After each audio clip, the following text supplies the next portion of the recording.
Hello and welcome to Too Many Movies, the podcast where we discuss DVDs, Blu-rays, and even the occasional VHS tape. I'm your host, Hal, and with me here today, I got William, I got James.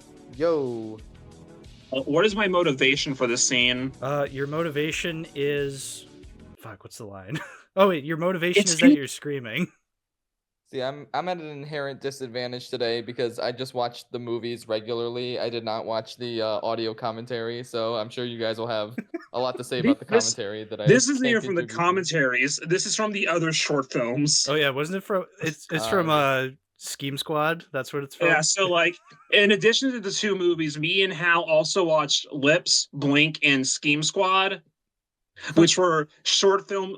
Lips is like a series that Mike and Ryland worked together on YouTube, but that's it's a bonus feature on Lake Michigan Monster. Yep. Blink is a high school film from Mike from 2005 that was on the Hundreds of Beavers Blu-ray. And then Scheme Squad is a web series that Mike did back in like 2015. You can find it on Vimeo and YouTube, and it stars fucking Jack Quaid. Oh my god. Yeah, Superman from My Adventures of Superman. He has a new movie, Nova King, coming out like a month or two. He's in that companion movie by the Barbarian guy. He was on Red Letter Media a couple of times, and he's the best person ever. That is the only thing he should be famous for, is being a guest on Red Letter Media, because his best of the worst episodes are fucking top tier. Correct.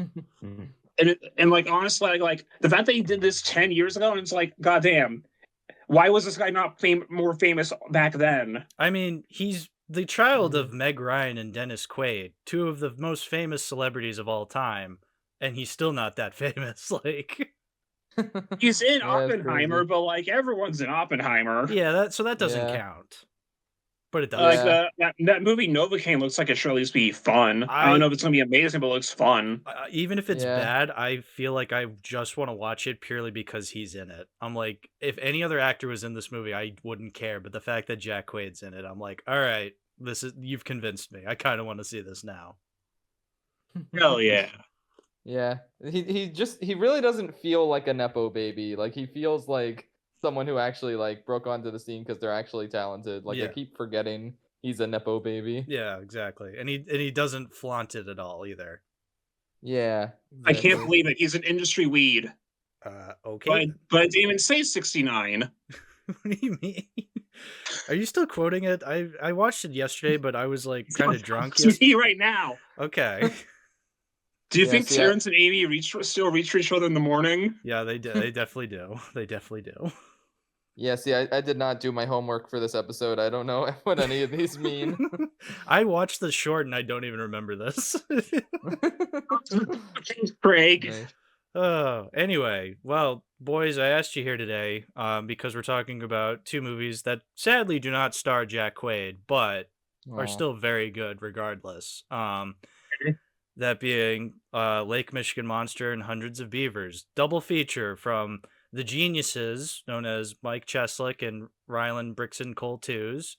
There's a lot to cover, so let's just get right into it. Let's get right into Lake Michigan Monster. I'm going to have William start us off because, as is tradition, the origin, right? This is all his fault. You want the origin story again, okay. Give me the origin story. Give everybody the origin story. Because I'm the one who was responsible for showing you guys the movie in the first place. Yes. Okay. Yeah. So, it was like, how long ago was it now? 2020 something? 2021, I want to say? I want to say the first time I ever watched it was in a call with you guys in August/September of 2021. Somewhere around there.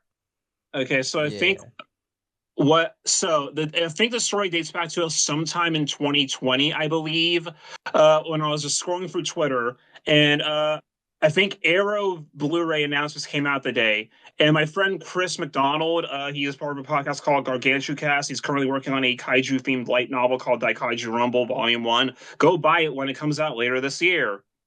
And he like quote tweeted like the trailer to, I think, or something, and he said, "Wow, this looks right up my alley." And then I didn't actually watch the trailer. I just saw that it was a monster. It had the word monster in the title, so I made a mental note of it. What's that? An Arrow movie with the word monster in the title? Hell yeah, I'll watch that eventually. So nothing happened for like a year then at that point, until eventually the Arrow Video Easter sale happened on one site. So I bought some titles, and that was one of them because I saw it on there. Like, oh yeah, I heard about this. I don't actually know anything about it, but I'll buy it anyway. I do that a lot, and sometimes it works out, and sometimes it doesn't. So I bought it, and then it sat on the shelf for like a couple months, as is tradition. Yeah, I mean, hey, and then at least it's only a couple of months and not a couple of years.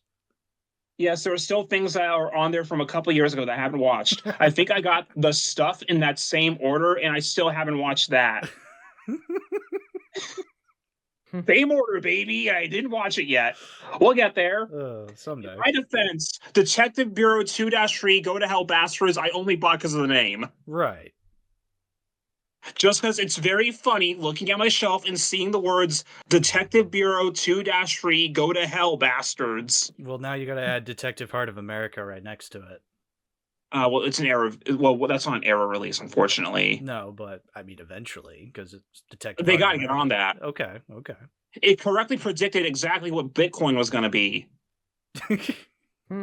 That fucking Bitcoin analogy is from like 2013 and is still 100% correct. So anyway, then I finally watched it. And all I knew about it at that point was from looking at the back of the box that I think it was supposed to be a comedy and that it was low budget, which doesn't really tell me a whole lot because, that's fucking everything. Yeah. So then I put the movie in, and I got to the early scenes. I'm in the classroom explaining the plan, and he said, "This is a lion. This is a tiger. It's as big as a lion." And at that exact moment, I realized, oh, this is what we're doing. Oh, this is glorious. That is most people's first joke they notice, where they're like, all right, we're locked the fuck in. Mm-hmm. And at that point, like, well, I need to show this to James to everyone at some point. Luckily, that was when we were doing Shiny Cast, and we had the section where I forced James to watch 4 movies every week or something. It wasn't every week, but you know what I mean. And I gave it to him, and then like a week or so after that, as I was walking out of my friend Jacob's house, I got a text from him saying, "I think you've done it. I think I want to make a video on this." Yeah, I was pretty floored by Lake Michigan Monster. Oh boy. Do you want to continue the story, or should I give like some of my initial the rest of the story? Was it? That was the rest of the story. Okay, yeah. Yeah, the story is William bought a movie because it had the word monster in the title, and it turned out to be the correct idea. Yeah. I was I didn't know what to expect. I was like, yeah, it's probably some old movie. I've never heard of this before, whatever. I'll give it a try, because most of the movies William gave me for Shiny Cast were like Jaws or Jurassic Park, or like occasionally like saying like House, like something that I've like haven't heard of, but it still has like a legacy in like cinema history and everything. But like, yeah, like Michigan Monster, it's just this like small indie film that's I don't know, I've never heard of anyone in it, have no idea like where it came from, so I was like, yeah, okay, I'll watch it. And then like it really was that lion joke, like you said, where I was like, oh, we got something good on our hands here. Yeah, I was just like, I've never seen a movie like Michigan Monster. Like, it just kind of like blew me away with how like off the wall it was, and just like not only were the jokes like so funny, and like the central performance just like really great too, but it's like just the editing style, like the way it was like shot and filmed, like it felt like so not normal in like the best possible way. It was just like, I don't know. There's just so much to talk about with this movie, but yeah, I was like, holy shit, how is William the only person who's heard of this? Like, more people need to see this, which is why, of course, I made that video, and then we showed it to like everyone in our group of friends. So yeah, and everyone of course appeared in that video as well. So yeah, the rest is history. Well, there's more to the story with the Rylands and everything, but we can get to that later, I'm sure. But yeah, that was my initial thoughts. I'm gonna check something real quick. Yeah, my friend who on Twitter who like first quote retweeted it never actually watched the movie. So yeah. Wow. Nice. Fake fan.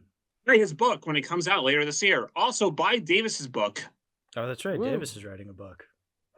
No, he wrote a book already, but he's writing the second book. Oh, he's writing a second book. My mistake. I should message him to tell. I'm gonna message him and tell him to send you the clip of Agent Simmons saying "Buy my book." Sure. And you just slide it in right there. Yeah, I'll slide it in right there. Buy my book. Buy my book before it's too late, people. Sure. Woo.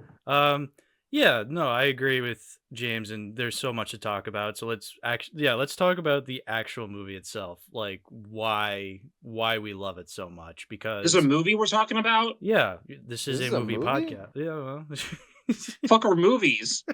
Never heard of them. I know. Dementia. I barely know her. One of the things I mean, obviously, quite obviously, one of the biggest things this movie has going for it is its comedy style. It is, quite frankly, one of the funniest movies I've ever seen. I think like this is gonna sound like an insult, but I mean this in the most positive way possible. Both this 100 Beavers and the other shorts they've done feel like big budget YouTube videos. Yeah, I think I said in my original video, it feels like a movie that was written by Scott the Waz and edited by Cadix. It's like, it's the sort of thing I could never. Sorry, my speaker just turned itself off. That was that noise. But like it like feels like the sort of thing that only like someone who makes like shitpost level YouTube videos could make. Like, Yeah. I can't imagine it being made like 20 or 30 years ago. Like its style of humor is just so like internet brain rot, but in like a good way, like Yeah. in the best possible Yeah, way. the positives you can derive from growing up on the internet as opposed to the Yeah. To be negatives. Yeah. And to be fair, like some of them literally are YouTube videos, like Lips, Scheme Squad, literally were a YouTube series. Yes. Yeah. Yeah, but it's nice to watch something that has kind of an internet sense of humor, but not in the sense that the way Hollywood would do it, where they just be like, lol emojis, or lol look, Helicopter. screaming goat joke. Yeah. Yeah, exactly. Live stream joke. Smash that motherfucking like button. Or like, Yeah, like it doesn't reference any like popular memes or anything. Like that's like It taking is the wrong meme. yeah. that's taking the wrong lessons from the internet and its culture. Yeah. Like the right lesson is to like go completely like unhinged in a way that like only the internet and its brand of humor could provide. Mm-hmm. Mm-hmm. And it's also to add to that, like both movies are made by people who have all known each other since like high school. Yeah, that makes sense. So I know Ryland and Mike know each other. Do you know anything about like the rest of the cast? Like, are they like friends with Ryland?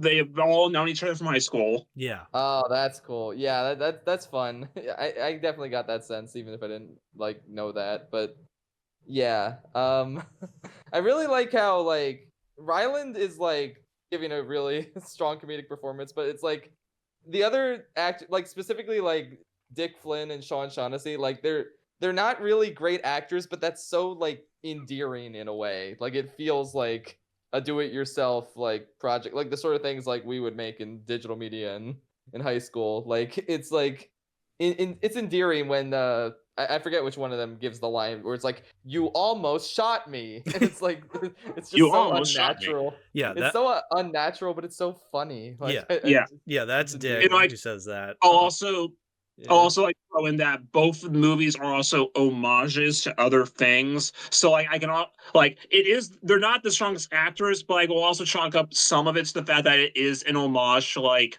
that era of movies, and specifically sci-fi monster movies, where the acting in those was similarly not very good and hammy. So it fits right the hell in. Yeah. But they Yeah. also admit that they're not actors. Like they have real jobs when they were making this movie.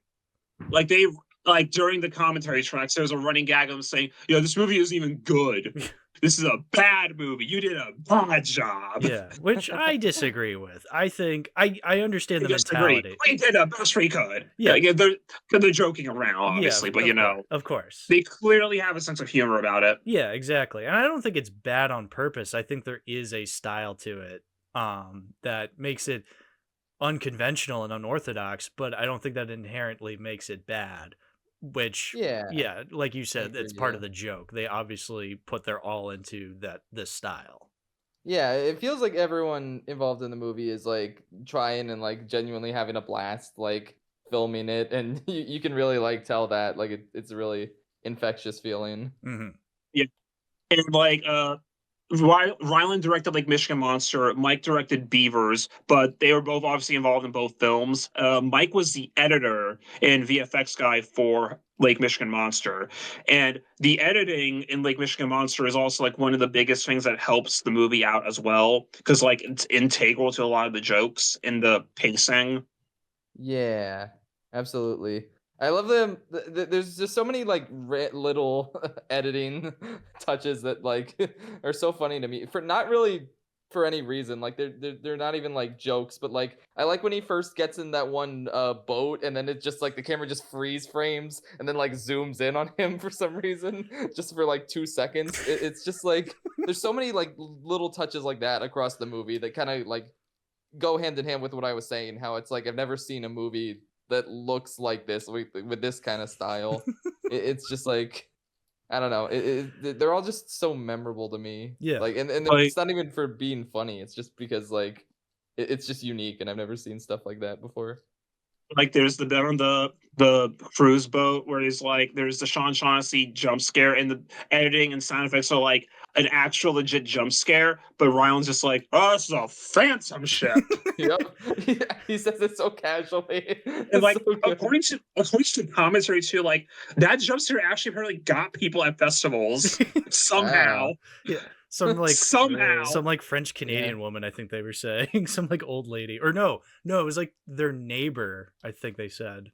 Man, I was reading some Letterboxd reviews, and that's a whole other thing. You know, people who are new to this movie after seeing hundreds of Beavers and like didn't like it as much, which okay, whatever. But I liked one Letterboxd review that said this didn't really work for me comedically, but like the Sean Shaughnessy makeup and like the whole ghost angle was like really cool, and I would love to see these guys do like a more serious or straight up horror film. And it's like I never really consider that, but like yeah, like they do a really good job makeup wise, and like obviously like the effects are really like charming. Like they have this wonderful low budget charm to them. Mm-hmm. We must like go to Lighthouse Island to stop the spirit.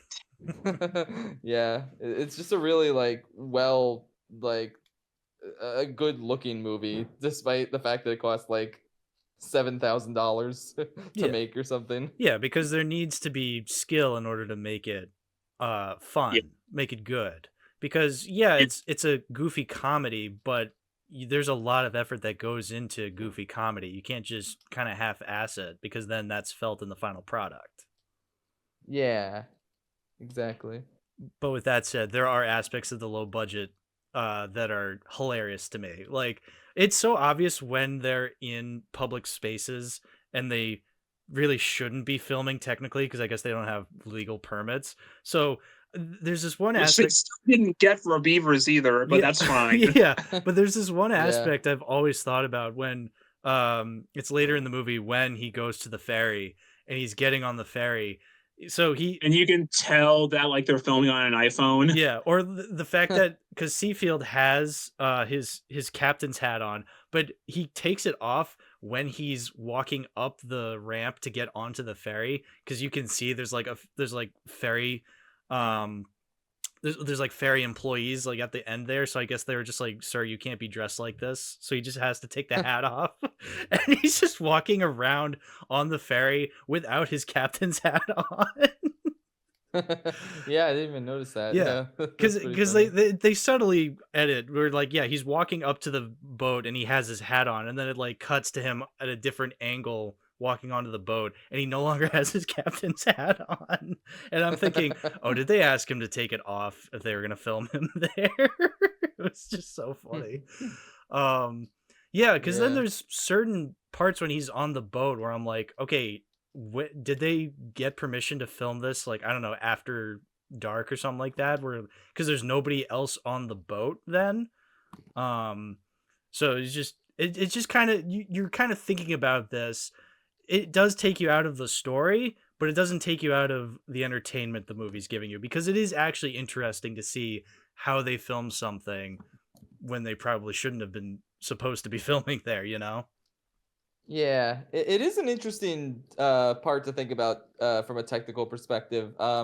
I will admit though, the part on the ferry is like, for me personally, that's the only part where I'm kind of like out of the movie a little bit. Like, to me, it's not nearly as funny as the rest of the movie. Aside from like a few key moments, like the "this is a phantom ship" line, or like when he pulls the lever and then the ship just starts like sinking. Like those parts get me. Otherwise, I feel like it's a little bit too long of a stretch where it's like not enough funny stuff happens. I think that because for the whole movie up until then, it's been nothing but Seafield shenanigans, and all of them land. You know, a lot of the movie building up to that is a lot of it is visual jokes, but it is also dialogue jokes that Seafield is saying or the other characters are saying, and it's just hit after hit after hit. Like every joke lands, and then you get to this part where it's a little more atmospheric, quote unquote, when he's on the ferry, and it does go a little long because there's nobody for Seafield to bounce off of. He's kind of by himself, which can be funny. Like when he says, "Oh, this is a phantom ship."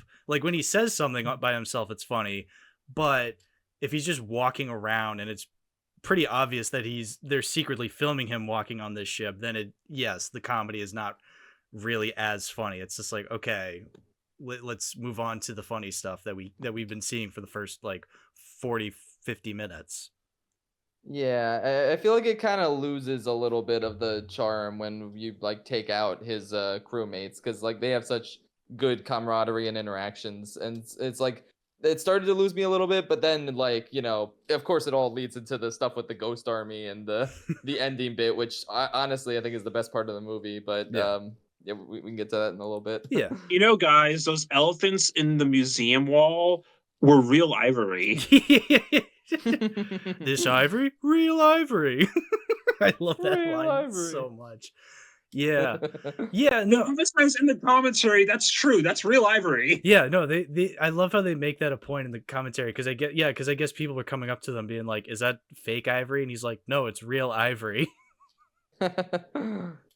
Nice.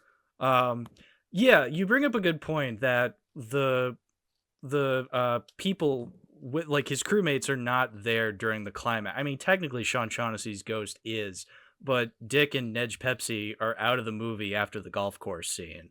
Because they're eating ice cream sandwiches. Yeah, they're obviously sandwiches. It's just a shame because the camaraderie between the four of them is so funny that I would have loved to have seen them like keep going into the climax. But I understand at that point in the story, everything just kind of falls apart for them, and it's Seafield's movie for the rest of the duration. There's really no logical reason for them to be there after that point. It's like, okay, well, we know you're a fraud, so bye, bitch. Yeah. Which is also funny. I'm just saying, because the first 40 minutes of them just, again, every joke lands between the four of them. It's just always funny. And so the fact that the climax doesn't contain all four of them together, it is a little weird, but I think it is replaced pretty well with the ghost army and the actual titular monster.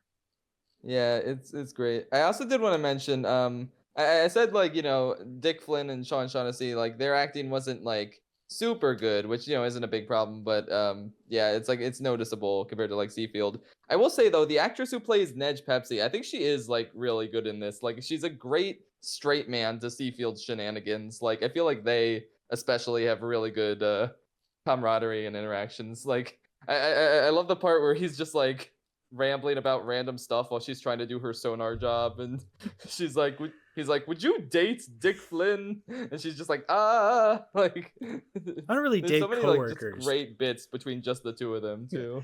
I don't date at all. I'm a married man. You can't really do that anymore. You can't really do that anymore. Haunted beer garden. Haunted beer garden. It's so funny. Bunch of pedophiles. Damn, candy store is closed. Bunch of pedophiles.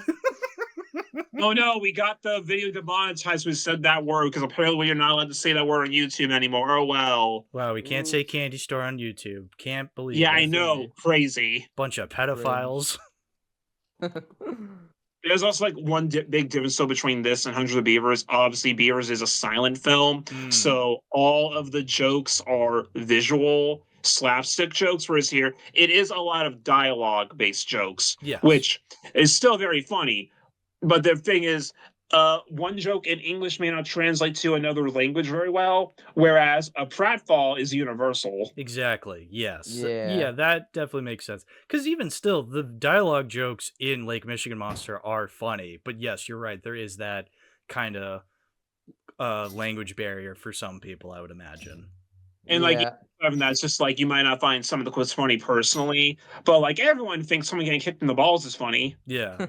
Yeah, I was thinking that like Hundreds of Beavers has a much more universal like sense of humor where it's like it's so easy for like anyone to find this funny.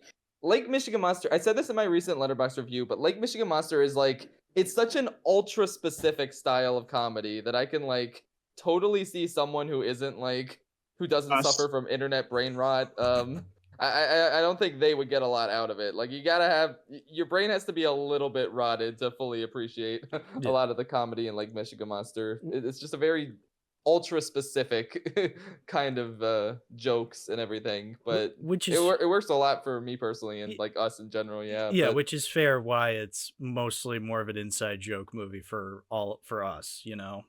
Yeah, like I can see why you wouldn't like it even if you like Hundreds of Beavers. But yeah, I think some of the reviews from people who watched it after Hundreds of Beavers are a little harsh. Like I saw one that was like, I can't believe they made that masterpiece Hundreds of Beavers when their first attempt was so shitty. And it's like, come the fuck on, dude. Like, well, and also like, yes, you can believe it because like, yeah, the first thing you make is never going to be good. Yeah, except this like, is good. Do you think? So...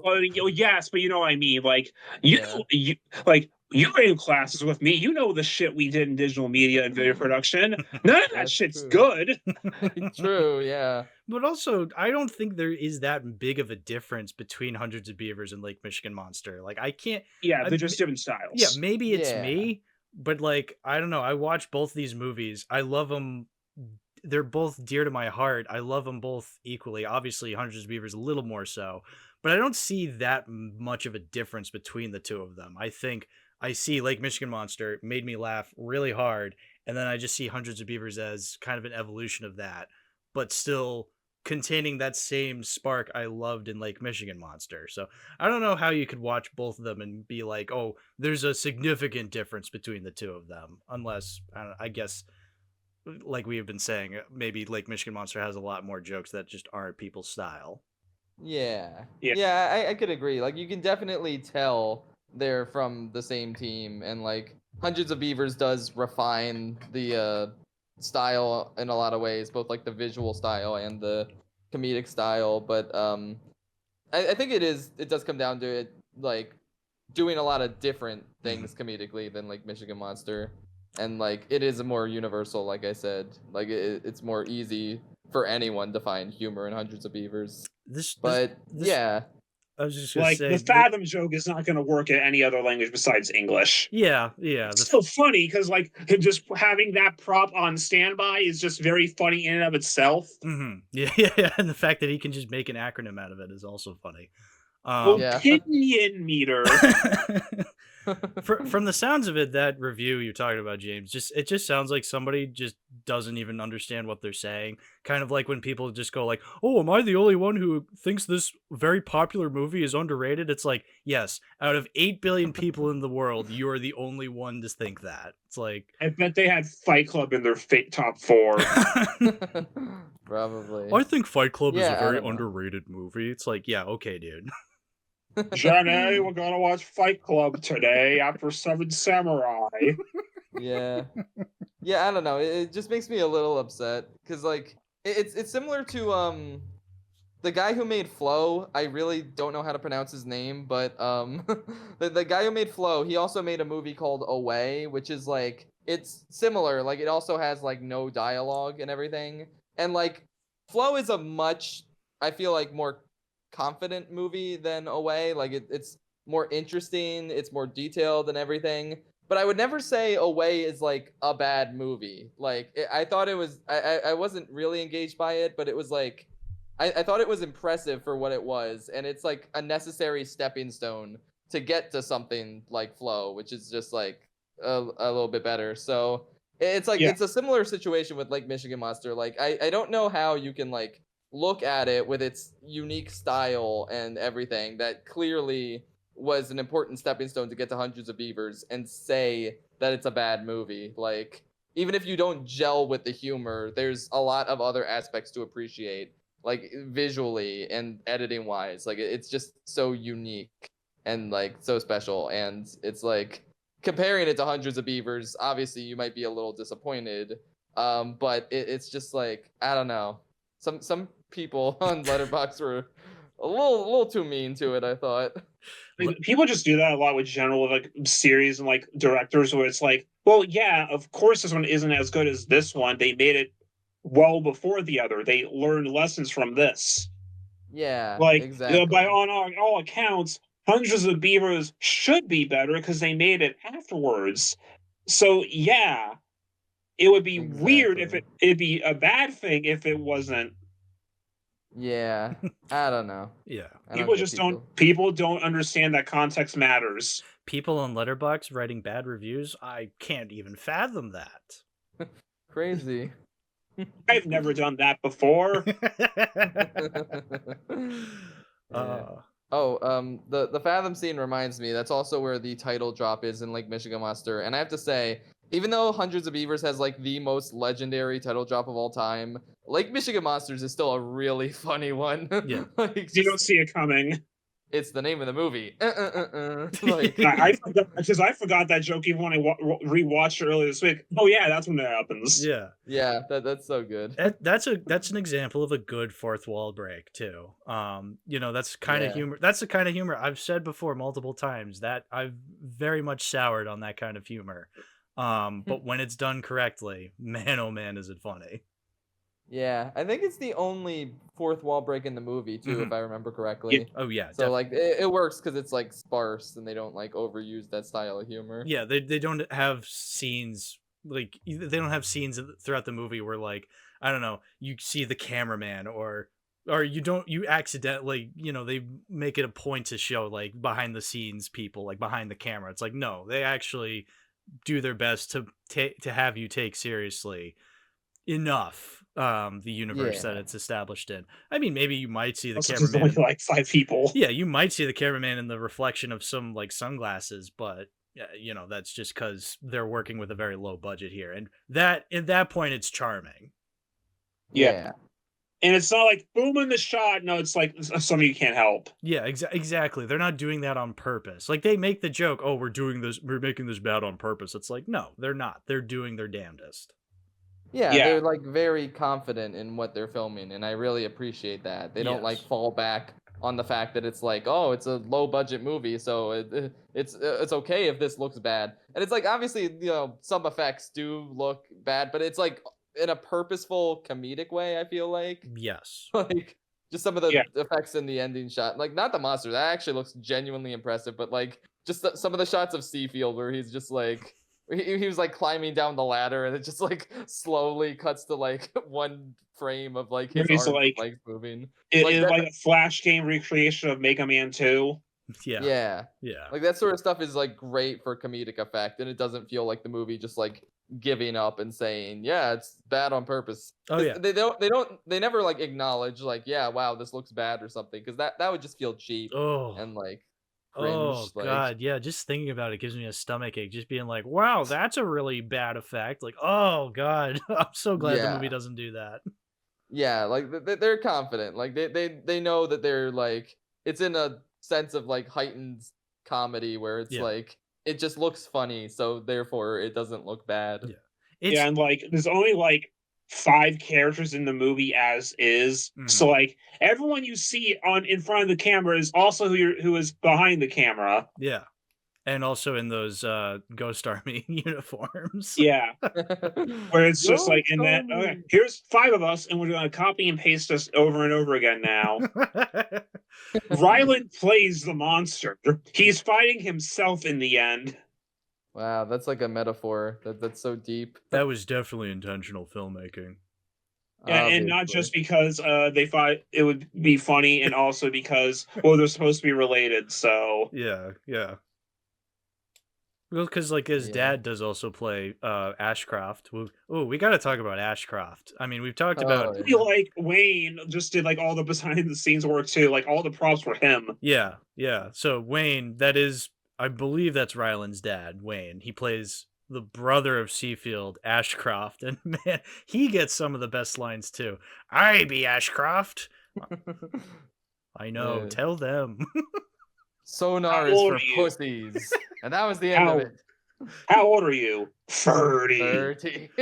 After I graduated high school in 2005. What was the line when he got the house? Tis a sublease. Yeah. He gets the boathouse. Yeah. Oh, man. So good. Hook your bait with this hook, and your monster is as good as hooked. It's not even like this isn't even like a super funny line, but I just cannot get the way he says "go to the catacombs" out of my head. Go to the catacombs. It's so good. He just sells everything. He's definitely like next to Ryland. He's like definitely the best actor in the film. He's so damn good. So funny. Yeah. Oh my god. The Catacombs were either filmed in Kentucky or Arizona. They don't remember which. That's funny. No, was it Missouri or Kentucky? Missouri or Kentucky. They don't remember which. They were arguing about this. Was like, wait, was this Missouri or was this Kentucky? I don't remember. Yeah, wait, I was gonna say like they didn't actually establish it. They don't know. They don't remember. Yeah. I was gonna say Arizona and Kentucky, like they're pretty far apart. Yeah. So I think you would be able to remember. In their defense, they were talking about it during the drunk commentary. So. Yeah, Nice. Which, for the record, so both movies come with multiple commentary tracks. Mhm. Michigan Monster comes with 2. A regular sober commentary and a drunk commentary. Now, don't get too excited because, like, they're still fully cognitive during the drunk commentary. It's just that now they're drinking while they're doing it. Yes. And they also did it right after the sober one. They record them in a row. Yes. So, like, they are fully aware, but they're also now drinking, so they're loosened up. Yeah, it's great. It's so funny. you're still getting insight into the filmmaking process. Yeah, it was actually very interesting to hear them, but then it was also really funny hearing them just go off topic a lot and bring up Tin Cup starring Kevin Costner. Yeah, Ryland really likes Tin Cup. Apparently. He says it's a very good movie. I put it in my watch list. I trust him. Yeah. I think because I think the actress playing Nedge, I think they were dating. I don't know if they were still together, but they were together during that. So like he kept talking about with her and watching it with her. Like, you just like Tin Cup. Meanwhile, she's playing like Animal Crossing during the She's playing Animal Crossing on her 3DS at that point. Nice. Oh yeah, what's the line? She says like, I don't want to date this commentary. Hey guys, for the record, we're recording this in January 2020, 1 month before Godzilla attacks New York.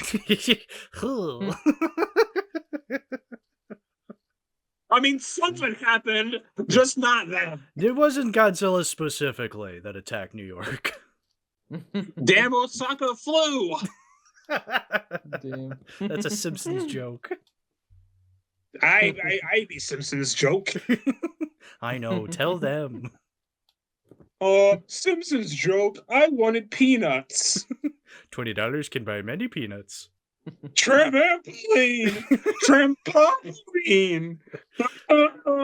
Listen, William, I would love to just quote Simpsons jokes for the rest of the episode, but let's keep it focused on like Michigan Monster. Yeah. Dear I'm Ned, lost again. maybe it's just the beers talking, but you got a butt that just won't quit. They got those big chewy pretzels. $5. Bunch of pedophiles. It's okay, James. I know all the context for all these jokes, but anyway, to bring it back to Lake Michigan Monster, have we talked about Seafield specifically, like just as a character and how much funny he is. Yeah, I don't think we have. Because thinking about it, I think the one thing Lake Michigan Monster has over Hundreds of Beavers to me is I think Seafield is a much better main protagonist than Jean Kayak. Not to say that Jean Kayak's not a bad main protagonist. He works within the context of Hundreds of Beavers. It's just, I think Captain Seafield just he's not only one of my favorite, he's not only the best character in the movie, he's one of my favorite protagonists in any movie. Honestly, that's completely valid. He's definitely one of the funniest protagonists I've ever seen in a movie. Yeah, he's so funny. I know, he's so quotable. I love that voice he does. Seafield is a fully fledged character, whereas John Kayak is more of like a surrogate for the audience, like how Link is the player in Zelda. He's there to be you. Seafield is there to be Seafield. Exactly. Yeah. That's a good way of putting it. Yeah. He's so damn good. Oh my god. It's just like, all you have to do is like just quote him, like just say, like think of all the funny things he says throughout the movie. It's like, I don't know. You're worse than Martha, and she's senile. She's senile. Who wants fish sticks? Not now, Martha.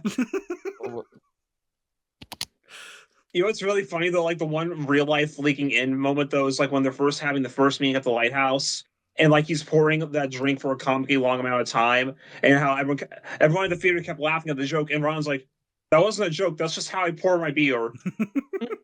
He's a man after my own heart. He's just a drunk, okay? Yeah. Alright, sorry, I accidentally knocked my headphones out because I was too excited about Seafield. Your headphones became senile. Yes, indeed. Or like, what I was gonna say though is like the other thing is like, there's some like line deliveries that aren't even like jokes, but just the way he says it, like "Ghost Army," like, come the fuck on! Like, this is so good. Oh my god. We used to quote that constantly. Yeah. Oh my god, we did. Like, they make the point in the commentary that they just don't bother explaining the Ghost Army, so like that's the joke. Yeah. Yeah, it's so good. Like, it's instantly funny. It's like you don't even need that explained. It's like, yeah, he just knows about this Ghost Army. Yeah. That I was watching with Jess, and she pointed out like an interesting bit of lore that like the monster calls him and says, "Stop sending Daddy's Ghost Army." So it's like, what does this mean? Like, what, Seafield's father created the Ghost Army? Like, what does that mean? Like, or is he a part of the Ghost Army? Because did he, like, maybe, I don't know. At the end of the movie, he becomes part of them, yes. That does happen at the end. Yeah. Yeah, but, like, is Seafield's father, like, one of the Ghost Army now? Like, what happened to him? Is he the general of the Ghost Army in death? Yeah. I don't know. It's like... Is the monster in the Ghost Army now? There's so much lore to be found. Yeah. And none of it explained. Yeah. Which is funny. Which is funny. Yes. I don't want any of it explained. So yeah, never mind. Yeah. Exactly. Okay, when Sean Shaughnessy's ghost just keeps pointing out all the weapons during the chase sequence. Oh my god, that was so damn good. Yeah. I mean, Sean Shaughnessy is one of the best character names ever, and I love saying it. Again, to go back on, Seafield, literally just him saying Sean Shaughnessy is hilarious. But yeah. That scene of Sean Shaughnessy fucking throwing everything at him is so amazing. The fact that it also acts as the Chekhov's gun at the end of the movie. Oh yeah, with the knives, and like they build it up too, like with like the 6 different shots of him pulling them out from different angles. Yeah, exactly. That's a drunken sailor.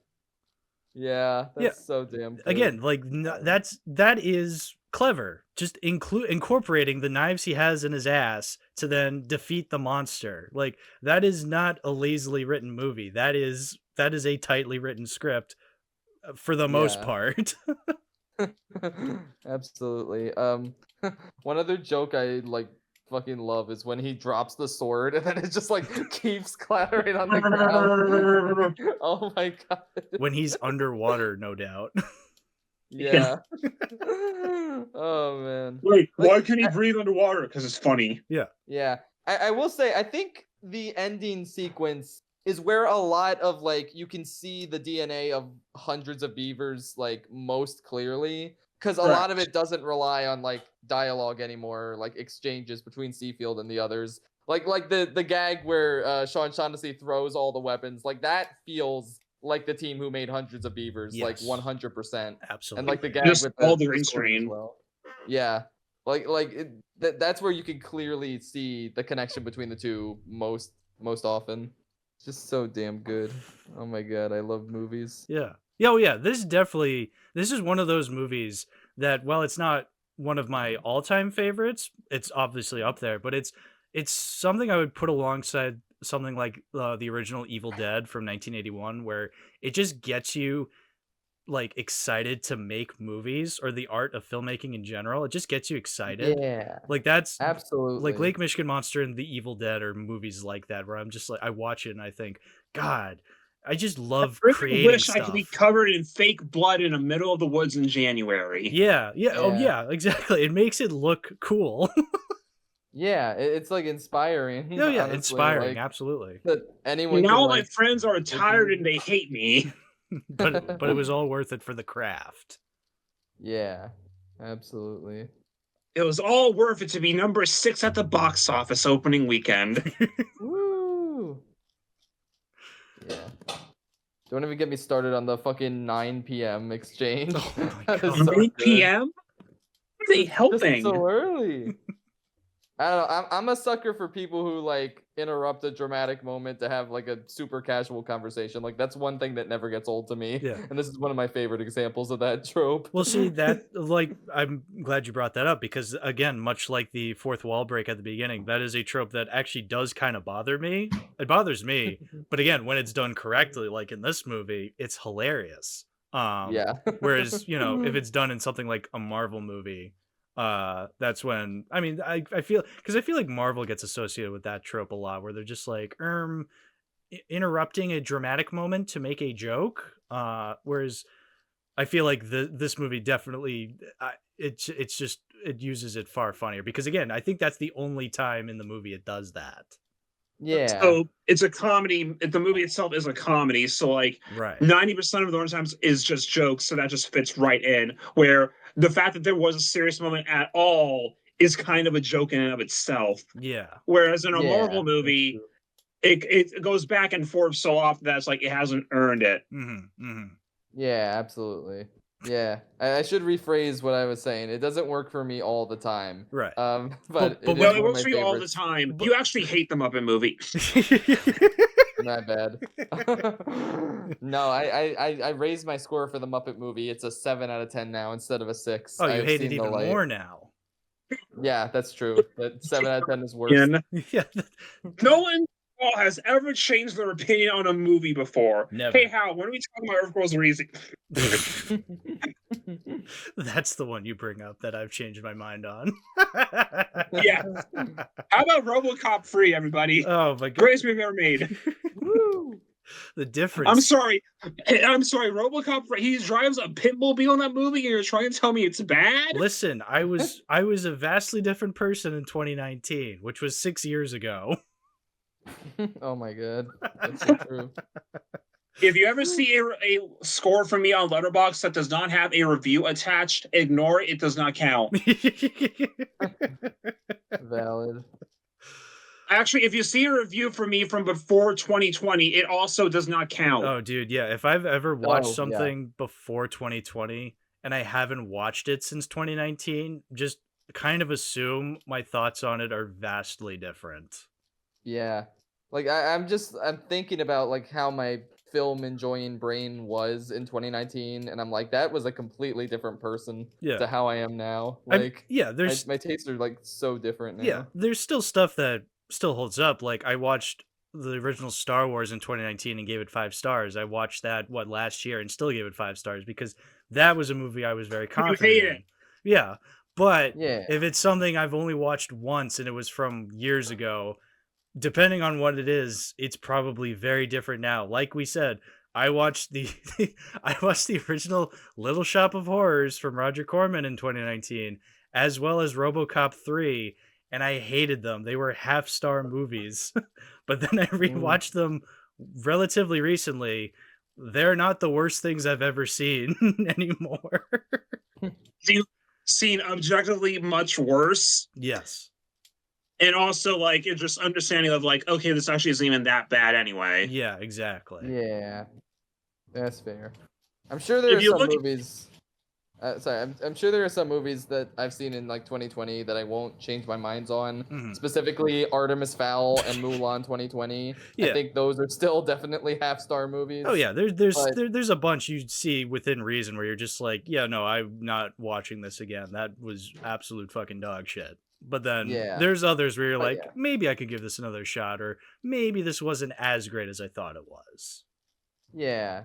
Exactly. That actually does kind of tie into Lake Michigan Monster to loop it all around.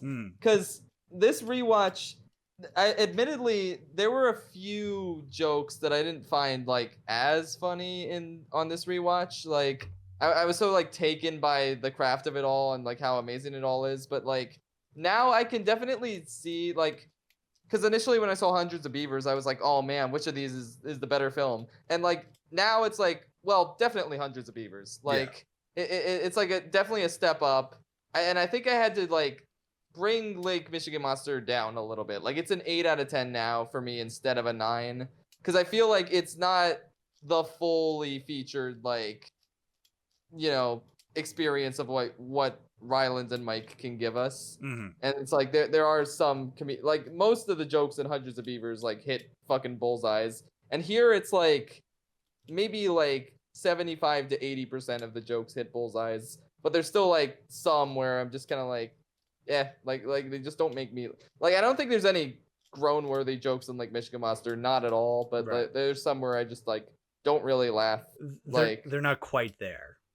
Yeah. Like it kind of like shifted a little bit, and it's like now that I know what these guys can do, I do think like it wasn't really justified keeping Lake Michigan Monster at the same score as Hundreds of Beavers. Sure. But with that said, I still like adore Lake Michigan Monster, obviously. Like it'll always be special to me. It's still like you lowered its score, that means you hate it now. Yeah, you obviously hate it, James. Yeah, you hate it now. That means I fucking hate it. It's the worst movie ever besides the it's only better than the Muppets movie. That's the real worst movie I wasn't listening to what you were saying. I just heard you say you lowered your score, and that means you hate it now. So exactly. I fucking hate like Michigan Monster. It sucks balls. But though, like there's also like the a meta thing where like we've also seen this movie how many times within the past couple of years? That like it's not as fresh anymore either. So now we are focusing more on that. Whereas we've only seen Hundreds of Beavers so many times at this point. So like it's still a lot more fresh. That's true, yeah. I just rewatched Lake Michigan Monster this morning with the drunk commentary, making it my 9th time I've seen it since 2021. So I've seen I've seen it that many times over the last couple of years. It is one of the top 3 most watched movies I've watched ever since starting Letterboxd. Like I haven't gotten into double digits yet, but I've seen that, the original Star Wars, and The Dark Crystal 9 times. So that's so on brand for you. Yeah. Yeah. That's valid. I think it's more than I don't know. That's more than I've seen it. Like, I think I've only seen like Michigan Monster like 6 or 7 times. Yeah. So you're beating me at that. I'm the bigger Lake Michigan Monster fan. Yep. I'll take that. I will say though, like there's still stuffing to the movie though. Like it's still funny. I showed it to a friend last year, and they like the movie still. So like it has that power to it. Oh yeah. It's you just need to show it to like people. Yeah, it's still a very special movie to me. Even if I have some issues with it, and I still prefer Hundreds of Beavers, like I can't sing this movie's praises enough. I love it so much. 9 times. Absolutely. 9 times. That's got to account for something. That's why. And there's also, and there's the thing. This movie is this good, which is why it's so crazy that Hundreds of Beavers is so much better. Right, exactly. Yeah, that's insane. Oh my god. But yeah, I would still recommend like Michigan Monster to like everyone I know. At least give it a try. Yeah. It's still on Tubi, right? I think so. It's also on Prime for sure, for free. Okay. I'm pretty sure Arrow still has the Blu-ray available. Yes. Yeah, the Arrow Blu-ray, which by the way, the Arrow Blu-ray, I got to say, like watching Lake Michigan Monster the first time back in 2021, like that's probably the fastest I've ever bought a Blu-ray immediately after watching a movie is with Lake Michigan Monster. That's valid. Did you still get the slipcover version too? I do have the slip-covered version. Yeah. Okay, good. They still had them back in the day, whereas with Hundreds of Beavers, that one sold out pretty fast. The slipcover for that one sold out in 30 minutes. Yeah, dude, that's insane. Wow. Well, I guess speaking of the Blu-ray, do we want to get into it? Because William, you have it too. It's in the other room. I don't have it like right next to me, but yeah. Yeah, but like, so I went out of my way to watch as many bonus features after watching the movie. And yeah, so it includes Lips, which is the series that Mike and Ryland worked on. And it's very similar. It's a very, like, you watch it and it's a very similar low budget kind of thing that they would definitely have their fingerprints all over. There's a lot more animation in it than I think probably in either of the movies. Yeah, it's literally like, just putting 90% of it is just them on a green screen. I think 100% of it is just them on a green screen. I can't really think of any other shots. Yeah, I don't think there's any actual like physical sets. It's all green screen animated sets. Yeah, which is still funny. The plot of it is that Ryland's character works for a intergalactic company that issues subpoenas to make people show up in court for crimes. Mm-hmm. He just goes around issuing subpoenas. Yeah, and like is trying to get the record for most subpoenas issued in a fiscal year, I think. And he is 30 behind, so he makes a bet that he can do it before the hour's up in half an hour. Yeah, and he has. So it's just gag after gag of going to these places to issue subpoenas. So why did we go to the Rock Academy? Oh, I had to serve one of the wheels. Yeah, the wheel is just all pissed off. Yeah, and it's. I'm gonna have to go golfing today 7 times. It is. It's a little rough around the edges, but it is hilarious. I highly recommend because it's all on YouTube.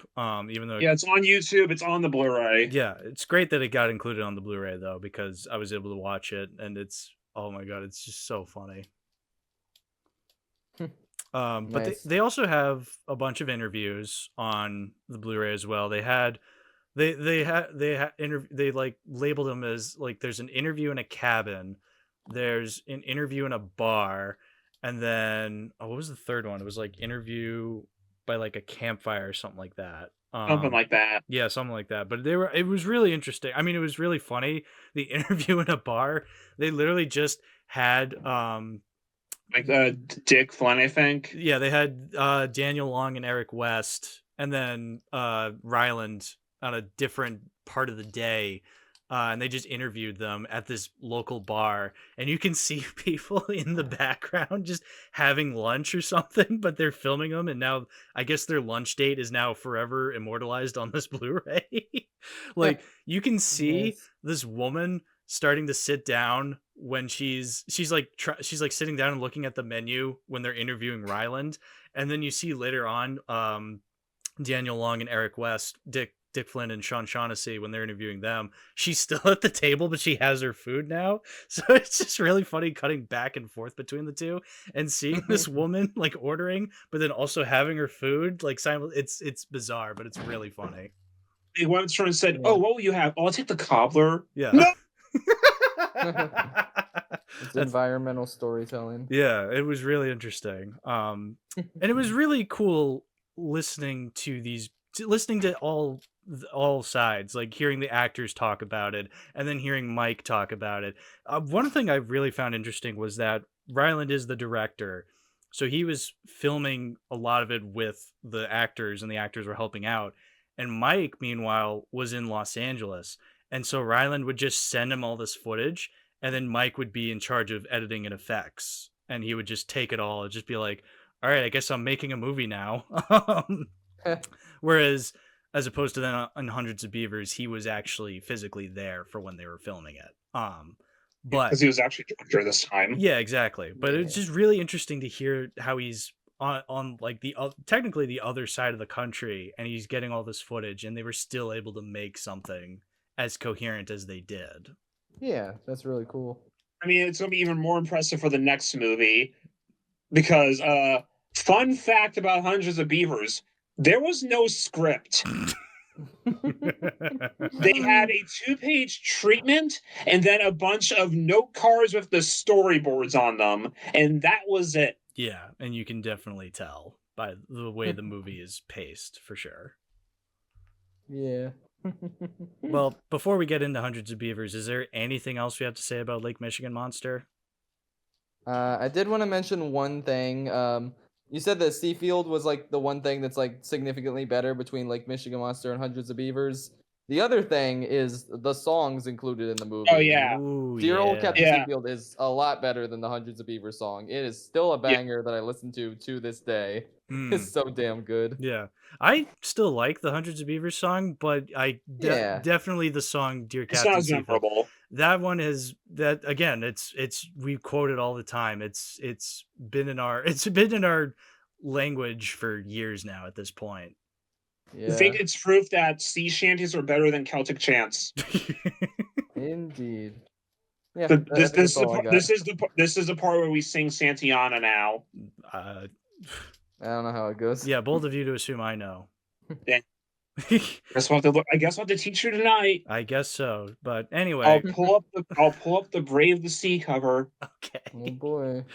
But yeah, I'm definitely keeping this Blu-ray. Like, no duh. It's like I said, it was a Blu-ray I bought immediately after watching the movie, and it's a movie I constantly thought about over the years. I keep revisiting it 9 times. Like, it's even before the podcast 9 started. p.m.? Yeah, but 9 p.m. Even before the podcast started, it was always going to have a place in the collection. So, definite keep.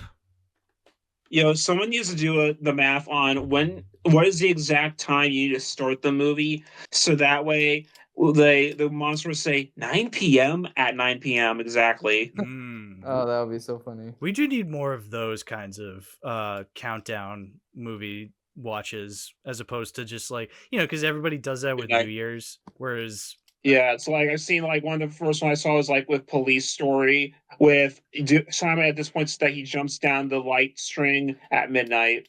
Yeah. Beaver Time. There's one that we didn't mention, and it's one that's also going to be on Hundreds of Beavers, but in a bigger way. There's like for the final sequence in the movie with the chase and the fight, there's a VFX breakdown to show you how they did all the effects. Yes. Yeah. And that's pretty, like, the tentacles of the monster are actually centipedes that are, like, just on sticks. And it's really funny because, like, it harkens back to one of the lines in the movies. Centipedes, though small, are quite monstrous. Oh, that's clever. Wow. Yeah. Wow, I never would have picked up that. on that. But yeah, it is really cool that they give an effects breakdown to show how they did something. Again, harkening back to I love creating after watching a movie like this. And if you really like, you'll really love disc 2 of Hundreds of Beavers then, because one of the big features on the second disc is watch the entire movie with the VFX breakdown. Yeah, they literally have. So cool. That ties into, well, when I went to go watch it on Blu-ray a couple days ago, I was an idiot and didn't realize I put in disc 2. So yeah, because the booklet's in front. The booklet's in front. So I'm just going through the menu being like, where's the normal movie? How can I play it? And then I remove the booklet from the Blu-ray and I'm like, I'm so stupid. Can't read. Oh, so yeah, the movie normally is on disc 1. But yeah, like to go into like the way that works is that the actual movie's in the top left corner. Underneath it is the storyboard animatic. Mm-hmm. Then on the right side, there's 2 panels, one of which has and it shows like here are the 2 different green screen shots for a lot of these things. Like here's them on the green screen filming, and here's just like the static shot of the background or like a visual effect they had to like edit in. So like the entire movie, they're showing you here's what we literally did, which is awesome. Yeah. Like that's really cool that they do something like that. Yeah, the most mind-blowing discovery though to me was during the bonus features. The rabbit costumes were blue. No. Whoa. Can you believe it? I mean, you've never lied to me before. It's Night That's Freddy's crazy. Bonnie. Oh no, bringing it back to FNAF. Oh, man. It's okay. This movie was not filmed in Nebraska. No, it was filmed in Wisconsin. Yeah. Woo. They talk about in the commentary.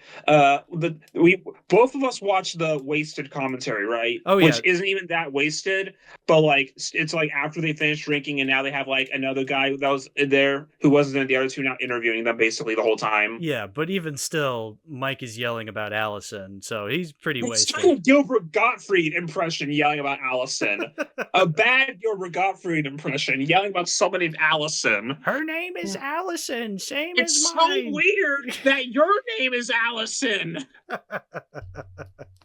Yeah, I don't get any of this context because I just watched the movie normally. yeah, I watched it and I still don't even understand the context. But yes, there are 3 commentaries on the Hundreds of Beavers Blu-ray, and that is normal, drunk, Trash. trashed, but trashed in parentheses moderated.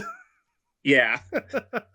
So I had to watch the trashed one. Like they say, like, you know, oh, this is the 3rd commentary we're recording. If you haven't listened to the other 2, go back and listen to them. I'm like, no, I'm good. I'm gonna listen to this one.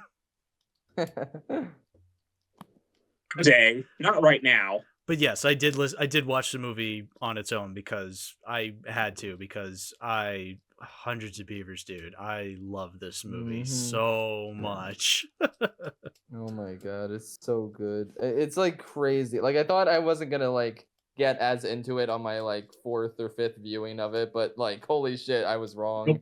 Yeah. I still like laughed so hard last night at so many of the jokes. Yeah. It's incredible. This is, I don't often use the term, but this is a modern classic. And Especially because it's a modern movie that wants to be a classic. Yeah, I'm just so happy that it actually caught on. Like I didn't like I was like, you know, after we made the Lake Michigan Monster video, It got some press, but not a lot. Yeah, it wasn't really a lot of people, so I was like, oh, I don't know, like if this, you know, same is gonna be true It for... got more traction enough for them to notice that it happened, but it like didn't like become like the big cold hit we were hoping. This did not need our help at all. No, not at all. Like this was already blowing up before we made our video. Like I think it still took until after we watched it, but we didn't make that video like a year later. So and this did not need our help. Yeah, I wanted to continue the story from earlier because after the Lake Michigan Monster video came out, I got a message on Patreon that said, "Hi James, this is Rylan Twos, the star and director of Lake Michigan Monster," and I was like, "What the fuck?" Because he was basically like thanking us for like making that video and like promoting it and everything, and it was like honestly like a huge honor to hear that from like someone who like made this amazing movie that we've all been obsessed with. But then in the message, he also said, and I would like to, I will invite you to the premiere of our next movie, a supernatural, like epic, set in the woods or something. I forget how he described it, but then he dropped the title, Hundreds of Beavers, and like immediately, like as soon as I read that, I was like, yeah, that's gonna be a fucking banger.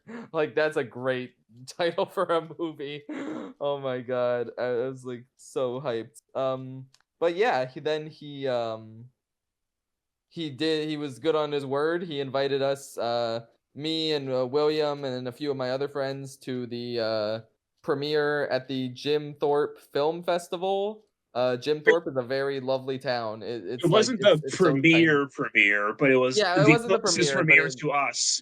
It was its premiere in like Pennsylvania, I think. But Jim Thorpe is a very lovely town. Yeah, loved it. My favorite part of the drive over there was like that one hill going into the town where it's like you were just going downhill for like over a full minute. Like my foot was off the pedal that entire time. Like, goddamn, we're still going down, huh? I like that one street that we were on for like 15 minutes, and there was like no way to get off that street. It just kept going for like 15 straight minutes. Yeah, interesting. Very, very nice place. But yeah, that is where we first witnessed Hundreds of Beavers back in April 2023. And like just oh man, what an experience seeing that with a crowd, like before we had even like, knew anything else about it. Being able to like catch that in theaters for the first time as our first time watching the movie was incredible. And like the crowd was loving it. We were going Everyone crazy was laughing. Yeah. And it's like I just distinctly remember thinking, oh my god, if this played in like a normal movie theater, everyone would love it. Like the general public would like fucking love this movie. So I mean that obviously didn't get like a huge wide release in a movie theater, but I mean I kind of got that wish because it is kind of like it's free on YouTube. Everyone is talking about it, like it's everywhere. Like it is like this is what I knew like this movie had the potential to be for a lot of people. Like I'm so happy. And it's proof that David Zaslav is an idiot because everyone loves Looney Tunes. Exactly. Yeah, everyone says it's live action Looney Tunes, and yes, it couldn't be more accurate. Which you think would be an insult, but this is... No, how is Looney Tunes an insult? No, what I'm saying is like when people think Looney Tunes, they think it works best in animation, whereas it works really well in live action in this case. Yeah. Absolutely. Another comparison I just thought of the other last night when I was watching it was like it also feels like the closest we've gotten to like live action SpongeBob. Like I was thinking specifically of like the gag where he's like the wind is like blowing towards him, and so he like goes to the other side of the fire to block out the wind, and then it just starts blowing the other direction. It's like that feels exactly like the gag where SpongeBob's like trying to get on the bus. And like the bus just keeps like zooming past him before he can get on. It's like it's got that same energy. That's just so great to see. Yeah, every joke with the spittoon. Oh my god, that is the like I'm just gonna say that is the single funniest running gag I have ever seen in a movie. Like period. And there's a lot of those that could be considered the funniest running gag in any movie. But yeah, the spittoon one specifically is so good. Because the whole movie is full of running gags because like everything keeps coming back over and over again. Like a cartoon. There's only one joke they had that didn't come back and they cut it for pacing issues. That was that? They were talking about in the commentary that like there was one joke they cut where like, oh, he's trying to keep warm at the beginning of the movie, so he shows a bunch of pine cones and stuff down his shirt, and you see Rylan in a fat suit basically. Well, it's not pine cones, it's pine tree, so it's like pine needles. So I actually watched the deleted scenes, and there was a couple there.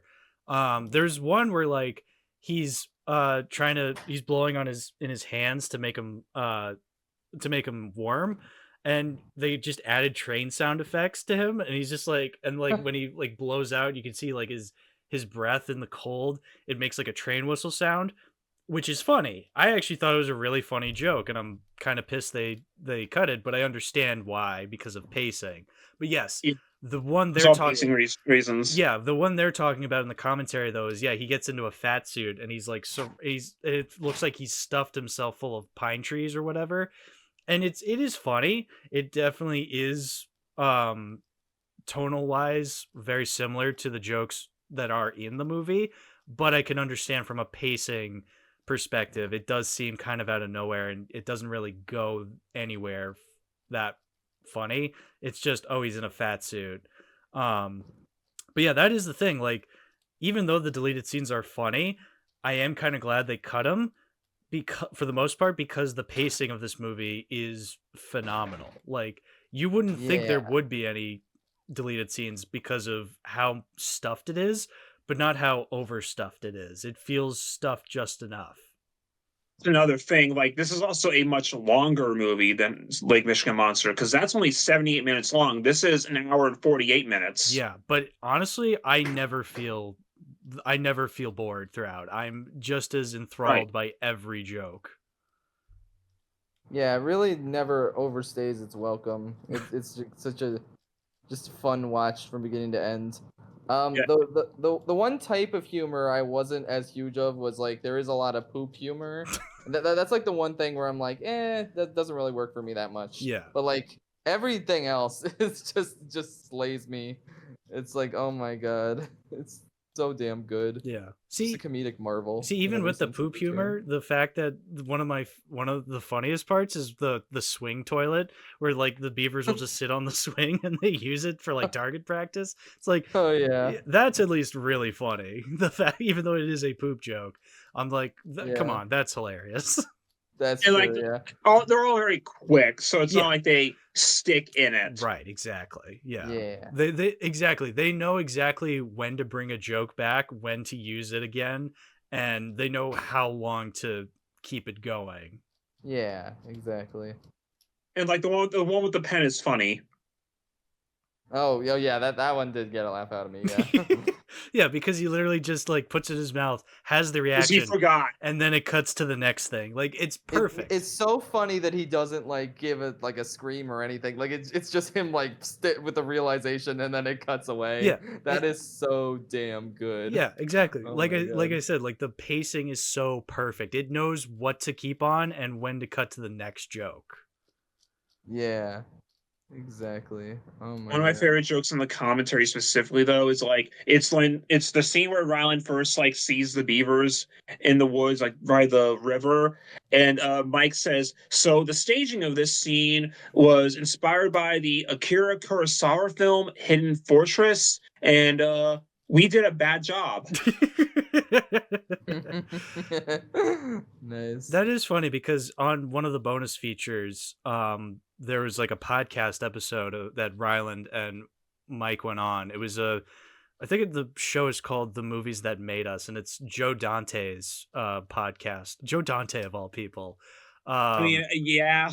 I mean, Joe Dante, like I could believe him doing this. Is like he's a big cult film guy anyway. Like he's made cult films, he likes them. Yeah. So him being involved in some way with this, that checks out to me. Yeah, but it's just really funny that Ryland and Mike got to meet Joe Dante. I just thought that was really cool.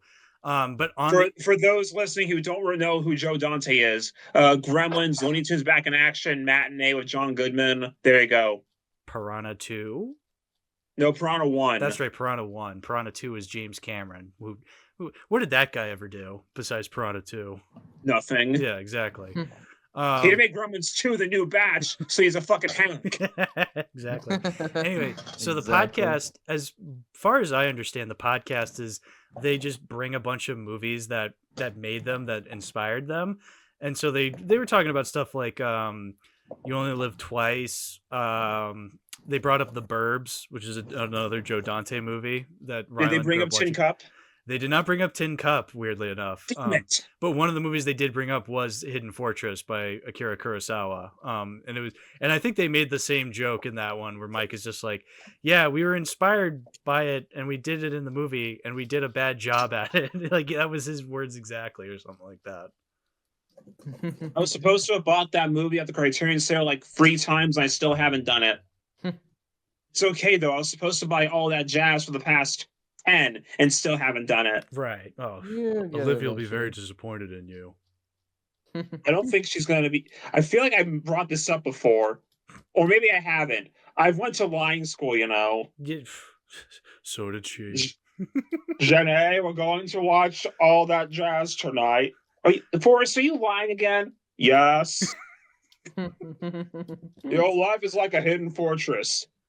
You do a bad job.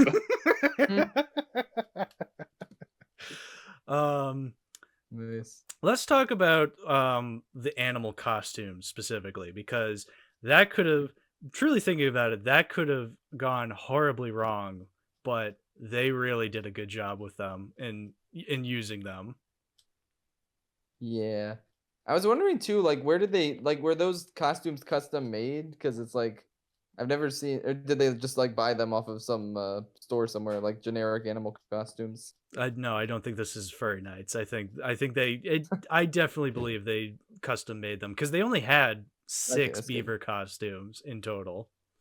Yeah, and they shot one of them in the head because there is like a shot of like they have a beaver head on the green screen for when they're shooting the gun. Yeah, because I was gonna say they do look very distinct visually. Like I've never seen animal costume that looks like the ones in this movie. Yeah, and But so yeah, that that was such a damn funny idea. Like, oh my god, it really adds to like the slapstick because it's like, you know, the whole movie is about this guy like often viciously killing animals, which is kind of like, you know, makes a lot of people uncomfortable. But like the fact that it's all these people in these fursuits, it's like means you don't make that association at all in your mind. It's just it makes it so much funnier. Like it makes it actually funny. Like it's not animal cruelty. It's just people in fursuits getting fucking murdered. And the fact that they also just act like humans too, because like there's like there's the footprint scene where like you see like those rabbits having a life together subtly. There's like one of my favorite interactions with Beavers, like when he sees the beaver and puts in a headlock trying to snap its neck and fails, and the beaver immediately suplexes him. It's so good. It's so That's good. so good. Yeah. Oh my god. Yeah, and then like you said, the rabbits that subtly have a life together, and you just see that purely through the footprints. And my god, they did it that many times. Yeah. And they only produced two children. Yeah, it's like legit like good strong visual storytelling because everyone talks about how funny this film is, but it's like it also they get across every interaction and like every bit of like story and everything without any dialogue. You immediately understand everything that's going on. Yeah, and like you can especially see it with like the rabbits. You get what all those footprints mean. It's just like it's such a like well like visualized movie. Yeah, and then the rabbits end with him finding the two baby rabbits, and you see him be like, "Oh, come here." Yeah, and it cuts to them spit roasting over a fire. Perfect. I saw that coming from a mile away, and it was. I saw that coming from a mile away, and it was still so fucking funny. Oh yeah, because you've seen that kind of joke before, where it's just like, "Aw," and then it cuts to something completely horrible the next scene. But it's still paced perfectly where it's still funny. Yeah, the timing is just so spot on. Yeah, exactly. Oh my god. So good. And like this also, this was also a difficult movie to make too, because like they did film in winter. Like they talk about this, they filmed over the course of 2 winters in 2020 and 2021. So they filmed for 3 weeks in 2020 January, and then they filmed the following January for like 5 weeks, and they like added extra weeks in March at the end. Oh my god. Yeah. And like they mentioned in the commentary track, every shot in this film is either under 30 degrees or over 85, which is insane. Like over 85, Jesus. Oh my god. They asked Ryan, so how did you stay in shape for this movie? Well, I live in Wisconsin, so I was chopping firewood. Nice. And I love how they also talk about where they're just like, okay, where did you film the scenes with the green screen? Like, we're inside. And he's like, we didn't film inside. We put up the green screen in front of our van outside to get that daylight lighting. Every shot in the movie is either 85 degrees or under 30. God damn, that's insane. And you see it in the VFX breakdown version too, because I watched like a couple scenes with that, not the whole movie, but a couple scenes of it. Which, as a fun note, the scene selection in this movie is called the trap line, and when you click on it, it shows like basically a map that just like has all the icons of the different locations to like go to them directly. Yes. So it's just a cute way to do a scene selection. That's fun. Yeah. That's so much better than like every modern DVD and Blu-ray. Like that's great that they're keeping that tradition alive. I'm so glad Cartoona actually picked them up and we actually got a Blu-ray release of this movie. I don't know what I would have done if it never got a Blu-ray release. I would have been so disappointed. I wasn't afraid that it wasn't going to go. I knew it was going to get one eventually. It's just a matter of who's going to do it. Is Arrow going to do it again? I saw Raven Banner had rights to it at one point. I brought that up in the video, but like, no, they didn't do anything either. And then it turns out it's being picked up by Cartoona. They've done distribution for things before, but not physically before. So we're one of their first releases. Oh, cool. Where are they putting out? On Vinegar Syndrome in December. Yeah. So of all sites, technically Vinegar Syndrome got the rights. Like, holy shit, Vinegar Syndrome? I mean, hey, we're big fans of Vinegar Syndrome on this podcast. That is true.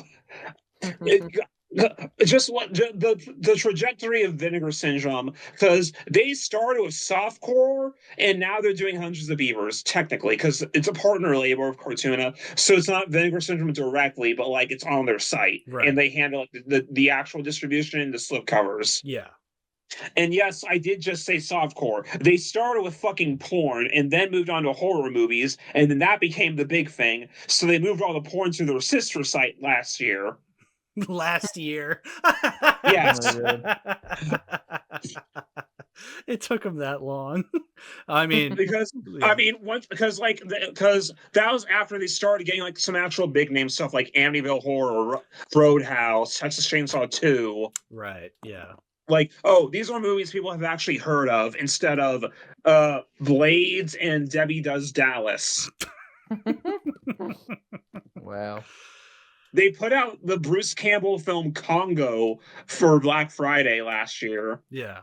Well, I'm glad they put out Congo. I'm glad they've moved on from softcore to stuff like Showgirl. Wait a minute. And 4K in a big hard box. Hey, wait a minute. Yeah. They did New York Ninja. Oh yeah, they did. I think that was the first Vinegar Syndrome thing I ever bought was New York Ninja. Because it's one of the most interesting ones. It was like, for people who don't know what that is, it was a movie filmed back in the 80s, but never completed. And through the years, they lost the sound materials in the script. So Vinegar Syndrome just got those reels and said, you know what, fuck it. We're going to finish the movie. So they scanned all the tape and all the film and said, okay, we're going to now edit this into a structure by reading their lips to try to guess what was being said and come up with a movie. That is so damn cool. Like that's like art for the love of art. Like that's inspiring, honestly. Yeah, they hired like a bunch of like people who like stars for cult films back in the 80s. Like they got Don the Dragon Wilson to voice the main character in the dub version. I think like Linnea Quigley probably had a role somewhere if I remember. Yes, Linnea Quigley, I believe, was the girlfriend who gets killed. Okay. The main villain is the Plutonium Killer because they don't actually know what his name is, so we're calling him the Plutonium Killer. Yeah, exactly. Nice. Oh, yeah. New York Ninja, highly recommend. Yeah. Probably on TV. Anyway, what were we talking about? I believe New York Ninja, the Blu-ray, because I brought up the scene selection. We were talking about something related to every shot in the movie was less than like the green screen because they were filming it outside. Yes. Yeah. That's wild. And then anything that wasn't green screen that is actually winter in Wisconsin, is, I mean, there are a lot of effect shots still because Mike had to edit out, like blotches in the snow and make it look at least a little bit cleaner. He didn't edit out the for sale sign during the sled race, but that was great though. That was so funny. No, it belongs in the movie. I wouldn't want it any other way. Yeah. They're talking about like some of the snow was melting, so they like edit around that and like film as fast as they could during it. Yeah. And any of the scenes that would have been indoors were probably just like the stuff at the end of the movie with the chase and the fight scene. Yes, definitely. Yeah. That makes sense. Also, the giant beaver robot at the end of the movie is definitely a bunch of beavers stacked on top of each other and not a guy in a green morph suit with a bunch of beaver textures on him. Isn't that so funny the way they do that? Like, it's so clever, the fact that they just stack all the beavers together to make this giant mecha beaver, and then you see how they filmed it where it is a morph suit with beaver textures all over it. And it works. It does. I love the part where like the Native American guy like uses the lasso to grab the rock and just fucking Salonge Bowser's it back at him, and he rips his shirt off and does the pro wrestler thing at the camera. Yeah. That's my favorite part. Great. That's my favorite part the character does. It's so funny.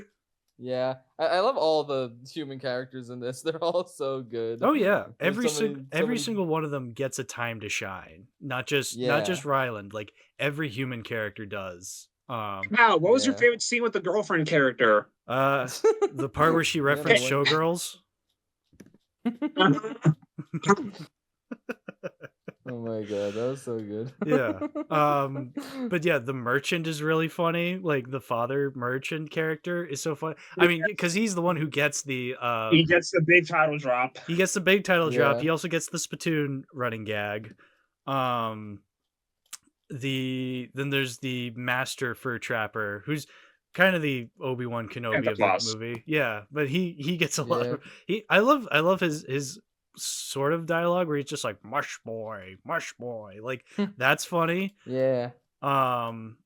It's a very like N64 one soundbite thing. Yeah. Yeah, Mush, that's mush. another thing I wanted to mention. This game, this movie feels so inspired by video games, like specifically like Zelda with the shopkeeper like feels like a Zelda NPC, and then like obviously it was inspired by Breath of the Wild. Like I think that's been said before. Yeah, they but confirmed that it is based on stuff like that, and like there's video game references in Lake Michigan Monster too. Like the monster egg is literally a Yoshi egg.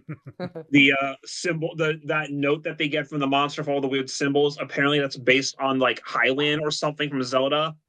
yeah, like that's so cool. Like that's another thing that's like a great inspiration to see like in these They movies. talk about fucking Let's Plays in the commentary track. They do, yeah.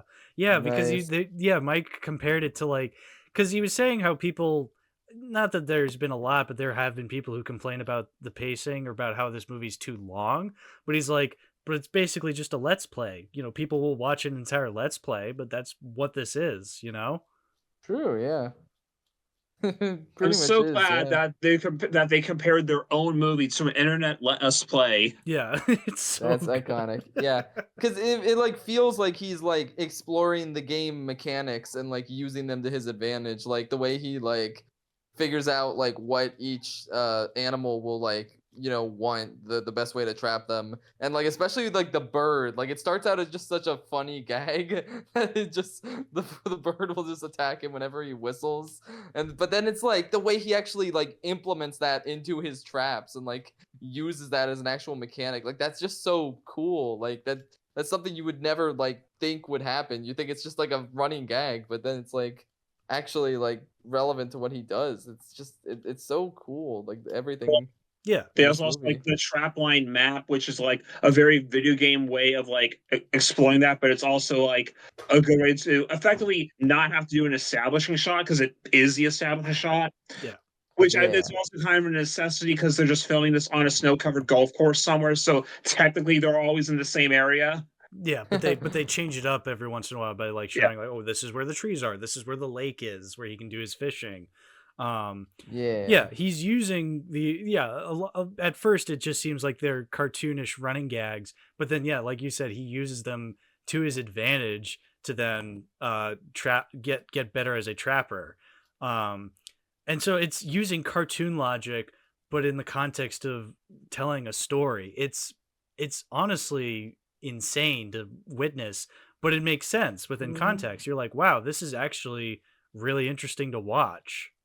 And it's also just so satisfying to see, like, you get the big glory set towards the end with the detective Beavers when they just see like all of his traps going off simultaneously successfully, and the numbers just racking up and up and up and up and up. Yeah. Yeah, it's like he mastered the game. Yeah, like everyone talks about like how funny the movie is, and obviously that's a huge part of it. But like to me, that like the humor is equal to just like seeing his progression as a fur trapper, like getting to experience that alongside him and seeing him work all these things out. Like that's just so novel, and it's like it just and even as much as he learned. And even as much as he learns, it's also still funny because, like, he'll still fuck up or something. Like, again, like when he tries to suplex the beaver and it doesn't work. Yeah. At the chase scene, like he's so good at avoiding everything up until the very end when he gets his ball smashed by the pole. Yeah. And then he just slowly slides down. And none of it feels like forced. Like it actually, like you actually buy when he screws up.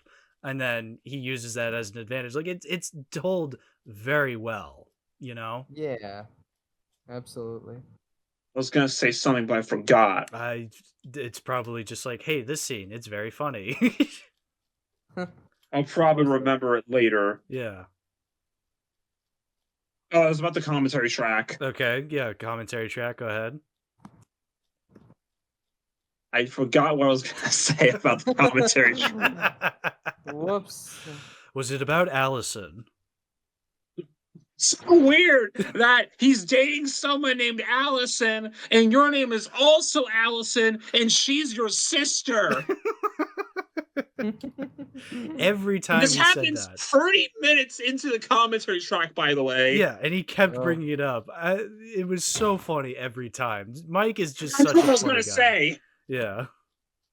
I remember what I was gonna say. Okay, so like I lightly touched on this earlier, but like there was a couple times that I noted, like in the where they made the movie, how one of the places they kept going to was like this golf course that was just snowed over. Mm-hmm. So they were just filming on this golf course, and they said like normally when you do something like this, you're like call ahead and ask, hey, is it okay if we film here? And then they say yes. So what they did was they showed up. And a couple of times people did actually go up to say, hey, what are you doing? So they just said, it's all right. Okay. I mean, also, I think thinking about it, the context is they were filming this in, winter, when no one the fuck is there. Well, winter of 2020 as well, too, when I'm sure people wouldn't want to have gone that close to them, too. Oh, you know what else, though? The big Beaver space program thing. They did not actually come up with that idea until after the first winter. Yeah, I remember they. So they've already filmed like a chunk of the movie ahead of that, and then they came up with that idea in like October 2020, and they were like, "Damn it!" Because they're like, "Well, we can't not do this." Yeah. But now we have to do it. Yeah. Fuck. Yeah. I mean, I love that logic because yes, Beavers in space or Beavers coming up with a space, coming up with a space program, objectively funny. You have to include that. But yeah, it is. You have to include it. Yeah, exactly. So then when they're actually, and it doesn't even really feel that forced in. Like even though this was a last minute addition, it's still really funny and fully realized. Yeah, true. There was no actual script. Yeah, there was no actual script. It's all just. Yeah, I mean, I did feel like it didn't really like add to anything in the story necessarily. Yeah, and that's probably why, because they just thought of it last minute. But the thing is, it didn't matter because it was still so funny. Yeah. So it's like I never really cared that much. Yeah, just the image of seeing the Beavers come up with a space program is already just funny. It does tie back into like the beginning with like the Acme Applejack. Yeah, that's why. Oh yeah, because they like use his. They use the beer thing as the rocket base. Yeah. I actually just noticed that last night. Yeah, the keg. The barrel, not keg, barrel. The giant fucking barrel that is the entire building. Yeah, and I love how because there's that scene where he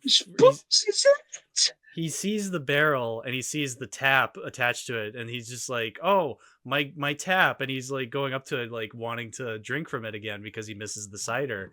But then he's been like sober for the past 5 months. Yeah, but then he's still chasing after the skins. So he's like, "All right, no, I have," and he's struggling to walk away from it. Yeah. Beer or love? Beer or love? The funny thing is he totally could have like gotten the beer and then gone back to the skins if he wasn't just like deliberating about it so long. Yeah, but then he's also he was a drunk, so he'd get drunk and forget why he was there. Yeah, but then it's later revealed that tap is not full of cider, it's full of fire. And so if he had drank from it, then he would have burned alive. So thank goodness he didn't. No, he wouldn't have burned alive. He would have been covered in soot except for his eyeballs, and he would have to shake it off and be embarrassed. That's right. Yeah, the cartoon logic, of course. They could have easily done that, but I'm glad they. And then he would have said, "And this means war." Yeah, of course you realize this means war. But yeah, if we're in the climax, we have to talk about the beaver fight scene because they actually talk about it. The fight scene, specifically during the climax, was actually choreographed by a professional, or a friend of theirs, no doubt, but a professional stunt coordinator guy. And that's why it's because they could only afford so many breakaway props. Yeah, but that's why that scene is like choreographed different than any other fight scene in the movie. That makes sense. Yeah. And holy shit, it is one of the best parts of the movie. I mean, that could describe anything, but I mean, I mean it. I really mean it. That's one of my favorite scenes in the movie is the fight scene when he just fucking kicks the one beaver into the fireplace and he explodes. Yeah. The one part that always gets me is when he like grabs the one by the neck and then like just fucking rips his head off, and then rips his skin off. It's just a skeleton. Yeah, it's just a human Walmart skeleton, blatantly a human Walmart skeleton. I think I have that exact Walmart skeleton in the other room in the closet. Yeah, that's so good. Oh my god. Oh man. But no, the other scene though, slightly before the climax that kills me is the courtroom scene though. Yeah. Just with the defense attorney Beaver who's just incompetent. J'accuse. Just like J'accuse. Oh my god. And and then the incompetent defender who's just like, "Oh, I got this." Thumbs up and then just immediately trips. Yeah. The way they get like everything wrong about what he's doing with the beaver skins. Yeah. Oh, I love that. Yeah, they just like Exhibit B, and it's the imprint in the snow, but they think it's like they think all those beavers are like superhero slaves for him, and it's like the one that's like stretching, the one that's like has rockets in its stomach. It's so funny. It's so damn good. Like the parallels to like when Jean-Claude is seeing like the other silhouettes from like the weird ice cube and the thing and like the swirly stuff from the Beaver space program. Yeah. They both have their own assumption of what's going on. Of course, Ryland actually learns what's happening at the end. The Beavers don't. Yeah. Exactly. And they won't because they're dead. Yeah. There's like I brought it before we started recording, but there's one bonus feature called 100 photos for 100s of beavers, and it's like it's just a bunch of photographs they took behind the scenes set to like the Acme Applejack song. But at the very end of it, there's like 3 actual video clips of like doing some of the special effects. The first one's like they have a beaver head on a pole and against the green screen and just shoot with a gun. Because like at one point when the beaver head gets his top blown off or something at one point. Yeah. The next scene is like when they're throwing the beaver costume at the wall in the fight scene to break the one shelf. So it's just like revving up the throw and so they finally throw at them and just like blows up in powder like yay. And then like the entire last 2 minutes of that bonus feature is the ending shot of them trying to get the spittoon to tip and roll around in the exact right way. Oh my god. To get it to land at the end facing the camera. I didn't even think about like that. 2 whole minutes of them fucking around. And like that's all we see. They may have been going out there for a while already before then. And it's like, oh my god, this is infuriating. Yeah. It's like it reminds me of like the deleted scenes of bonus features for like Scott Pilgrim, where like Scott has to throw the package over his shoulder into the trash can, and they show you every single failed attempt until he finally got it. Yeah. Oh my god, I didn't even think. It's just like a green because it's on a green screen and like they're in a green screen morph suit to actually do it to tip it correctly, and it's just some like come on. It's like every angle except the one we want. Yeah. Oh, that's so frustrating. But it's so worth it because that is the perfect way to end the movie. Mm-hmm. And of course, they don't do a second take of that either. The moment they get it, they get it. Yeah. Like, nope, that's it. That's what we're using in the movie. We're done. Yeah, exactly. Yeah. Which, I mean, not only is it the perfect way to end the movie, it's the perfect way to end that running gag with the spittoon of having Ryland getting kissed by the merchant, looking towards the camera, and then spitting out the tobacco, and it just goes into the spittoon, and it just says the end as the ending credit music ramps up. Which, by the way, the ending credit music we have to bring up is the fucking Blood Debts theme. I didn't even know that. Oh my god. But I'm assuming they bring up somewhere else. Yeah. So yeah, but like even like when we first watched the movie together, I instantly recognized it. I was like, oh my god, it's the Mark Collins, age 45, gave himself up to the authorities. He's now serving a life sentence song. Except it is faster and obviously a much nicer quality than Blood Debts, because I don't think Blood Debts has an official nice release. So everybody just knows the Blood Debts theme from the VHS that upload that I'm sure is on YouTube. But song might just be from a sound library that at that point. Yeah, it is a sound. Yeah, the DeWolf music library is where it's from, because Mike brings that up a lot when talking about music for both movies. In fact, is DeWolf music. But I mean, my God, the first time I ever saw it, like I saw the movie and it just starts playing the Blood Debts theme as it's going through the credits. I nearly started crying because I was like, that is the most perfect way you could end the movie. It was phenomenal. Yeah, absolutely. And it's so good that honestly I think people are starting to consider it the Hundreds of Beavers theme, because there's a YouTube upload of the Blood Debts theme that has like the Blood Debts poster and the song, and it was always called like Blood Debts song or whatever on YouTube, but in recent years it's changed to Blood Debts in parentheses and Hundreds of Beavers song.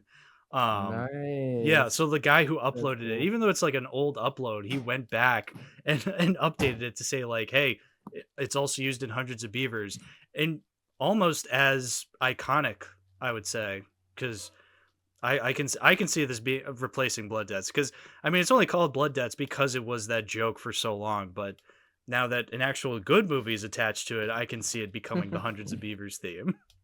I think the more impressive part there is that the guy who uploaded it is still alive and on YouTube. Yeah, yeah, that too. Silly.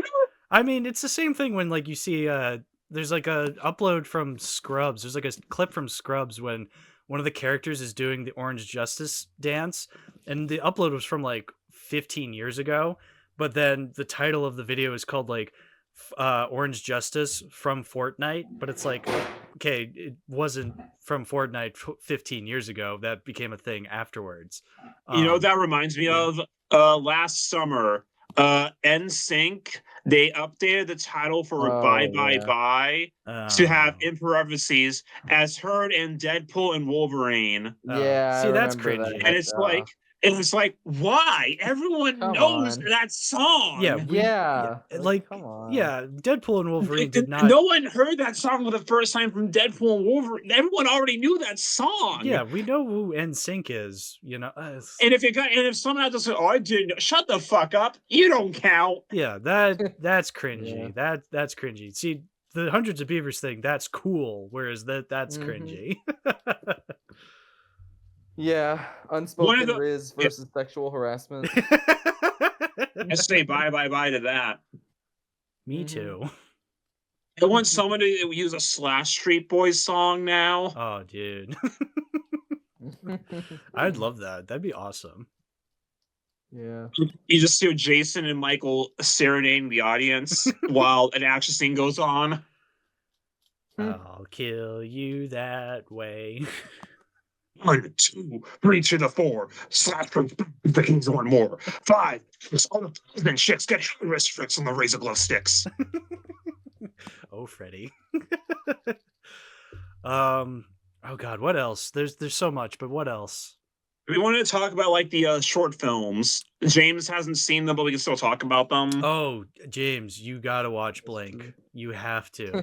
You have to. Yeah. Oh my God. So if Hundreds of Beavers and Lake Michigan Monster kind of represent, you know, kind of that YouTube sense of humor, Blink is that high school movie sense of humor, but like but like watchable. Oh my God, like that's the fact that Mike Cheslick made that in high school and it's this funny and 2005, by the way. Yeah. This was a high school digital media project from 2005, recorded on crappy consumer grade camcorders from 2005. Yeah, and it's 14 and 15-year-olds, which the acting isn't great, but you're just like, wow, it's still impressive. Like there's a transition in this movie where the kid is like getting ready for school and he's like in front of a mirror, and then he like lifts up a spoonful of cereal, and then it cuts to the bowl, and then he's now in the kitchen eating the cereal. I was like, whoa, that was a fantastic transition for a high school kid made that. Like, that was incredible. Like, it's a little Yeah, wow, simple, that sounds but it's awesome. not a kind of transition you would think of doing at that age. So I was like, that's impressive. Like Yeah, if you wow. watch Arrive for Hundreds of the Beavers, you can absolutely tell. No, this is the same person. Yeah. Like, Wow. And like it has like the same kind of like energy that like Lake Michigan Monster and Hundred Beavers have, because like the wacky dialogue from the narrator fit right in Lake Michigan Monster, and like most of the short is still silent. yeah. Like it's only background music, because like the way they had to do it, because the whole bit of it is like, oh, they're testing out this pill that makes you faster. Mhm. So a lot of the footage is just sped up, because that's how you do that back then. So there's no actual like in-camera audio for most of it. But when there are two jokes where like he needs to like get something. So his way of doing so is he walks up to someone and punches them in the face. So you just hear the back of his, and then just suddenly it cuts out, and you just hear, and then it comes back in. Yeah, it's so Nice. funny. It's actually funny. Like, not just like, it's cute for a lot of it. You watch something like that and you think, oh, that's cute, that's adorable. But there are times where you're just like, no, that is genuinely hilarious. Nice. Yeah, I Okay. definitely want to check this out now. Yeah. It's on the Blu-ray if you have it. Okay, I do not, tragically. I really should, but I haven't gotten it yet. It I is think they restocked it, because at one point it was completely sold out, which is impressive for a release on Vinegar Syndrome that is not from Vinegar Syndrome themselves. Yes. So I remember the day it came out, that it was ready for pre-order, and I immediately was like, all right. Well, what was frustrating is I tried to stay up for it for midnight, but then I remembered, oh wait, they're not, because they were just getting off of their Black Friday sale. Yeah, And so the website has to reset, and they don't reopen until like Vinegar Syndrome. And this is also just like a thing that they do all the time for everything. Yes. The site will always update for things at 12:01 p.m. Eastern. yes. So it was, So like, yeah. even if it wasn't the Black Friday sale, it still wouldn't have actually have updated until after noon Yes. that day. So immediately at like, I want to say 12:20 is when I put in my order for the Hundreds of Beavers Blu-ray. I was still at work. I was just like, I need to get this Blu-ray desperately. And so I went and I bought it. So I got the version with the slipcover. And then like half an hour later, William says like, I tried getting it with the slipcover, but it completely sold out. And I'm like, oh, fuck. 50 minutes after you put your order in, by the way, because I was like, I saw it go up, like, I'll order it after lunch. I look at my phone right after lunch. What do you mean it's already sold out? so I just have the standard version. Yeah, which it still comes with, all the stuff on the Blu-ray. This doesn't have the cool slipcover, which like honestly fine, because like they didn't do alternate artwork for like both sides of the inner artwork sleeve. It's still the same artwork on both of them, because on the actual inside of the case it has like the Master's strapline as the design. Yes. Which is still cool. So it's like I don't mind as much. I don't have the slipcover for it at that point, because like when I have a slipcover for a movie, I like to like switch the artwork on the inside if they have it, so that's like on the outside is the cool new artwork on the slipcover, and on the inside's like the original poster art or something. Yeah, that's what I do. That's what I did for my Lake Michigan Monster Blu-rays. The slipcover is it's the brown cover with that's like it's the different style, but then the actual Blu-ray itself has the classic black and white poster.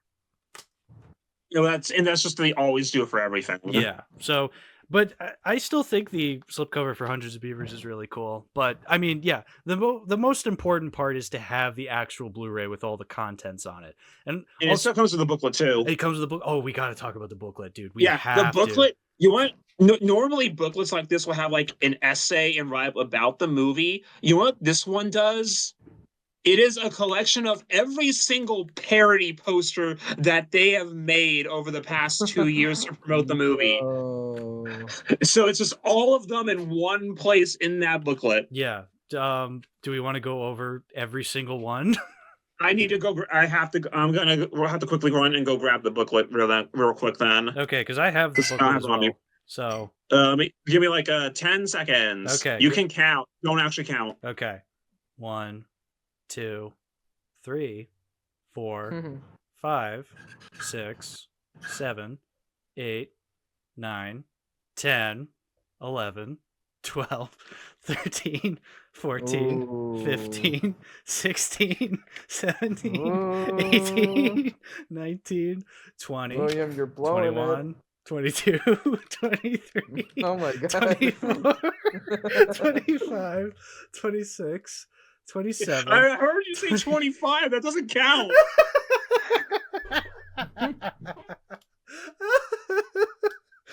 Okay, I have the booklet. Do you want me to read the back of the Blu-ray too? Yeah, read the back of the Blu-ray. Oh yeah. So here's the write-up of the movie about the plot of the movie itself. A drunken Applejack salesman must go from zero to hero and become North America's greatest fur trapper by defeating hundreds of beavers. Yep. One sentence. I mean, that's all you need is one sentence. And then the rest is just quotes about the movie from different places, like LA Times, Gonzo's Cinema Moonshine, distilled from the corny legacy of every loopy genius from Buster Keaton and Tex Avery to Mel Brooks and George Miller. What the hell? Toss in Peter Jackson's early ragtag gorefest too. Yeah, shout out Beat the Feebles. Nice. Hey, nice. Yeah, I saw one Letterboxd review that I really liked that was like, this is like if Buster Keaton was alive today and had an Adobe Cloud subscription. Yeah, which, I mean, harkens back to my philosophy that silent comedies are the silent movies that have aged the best. I mean, case in point, Sherlock Jr. We talked about that on the Sherlock Jr. episode. And yeah, this is a silent comedy, and it's hugely popular with people. Yeah, absolutely. So I just wanted, they have parody posters for all these movies. Let's see if I can name every movie. So there's Poltergeist, Terminator 1. No, 2. That is 2. That's Terminator 2. Yeah. Okay, that's Terminator 2. Okay. Jurassic Park. Yep. That's a noir film. That's Chinatown. Okay, that's Chinatown. Okay, then The Godfather and Taxi Driver. Yep. Escape from New York, Planet of the Apes, Jaws. Yep. Which all of these say like the name. Most of these say the name of the movie, but some of them have like other taglines. Like the Jaws one says Hydra Wood. There's the They Live one, which is my profile picture here right now. Mm-hmm. La La Land. Yep. Free Willy. Gone with the Wind. Yep. And all these, by the way, have like little one-liner write-ups about them. Yeah. Basically, that's saying the plot of the movie about, but this time it's beavers. Like, a family's home is haunted by a host of demonic beavers. A beaver, identical to the one who failed to kill Jean Kayak, must now protect his 10-year-old son from an even more advanced and powerful beaver. Yeah. It's like, so the plots of these movies, but including either a beaver or Jean Kayak. That's cute. All right. So then next page is E.T. Vertigo. Beaver. Yeah, Beaver. It's spelled B.ver. There's the Vertigo one. That's my which is what house is. Yep. There's the Fargo poster. Yep. Reservoir Dogs. Mm-hmm. I want to say that's Goodfellas. No, that's maybe it is. I thought it was Gangs of New York. I'm thinking Gangs of New York. Yeah, because it's okay. Yeah. Hundreds of beavers, a different set of teeth. Rocky Horror. Yep. A newly engaged couple have a breakdown in an isolated area and must seek shelter at a bizarre residence of Dr. Beaver. Dr. Beaver. Die Hard. Yep. Is that La Bamba? It might be La Bamba. Yeah, I actually was kind of struggling with this one too. It might be La Bamba. Let me look up the La Bamba poster. Yeah, just to double check. Because, I'm going through some of these and I'm like, oh wait, maybe I don't know what this is. But I honestly, even if I'm wrong, I'm pretty confident in La Bamba. It doesn't look like it. Oh, you know what it probably is? I think, you know what? It might be Ray, the Jamie Foxx movie about Ray Charles. It's an interesting one to pull from. Yeah. I mean, that was what won Jamie Foxx's Oscar, was his portrayal of Ray Charles. So it was popular at some point. Seeing that one, but like I see where you're coming from. Yeah, I don't know. Honestly, it's still a funny poster, whether it's La Bamba or Ray. The next one is Parasite. Yeah, duh. Mars Attacks. Mars Attacks. Yep.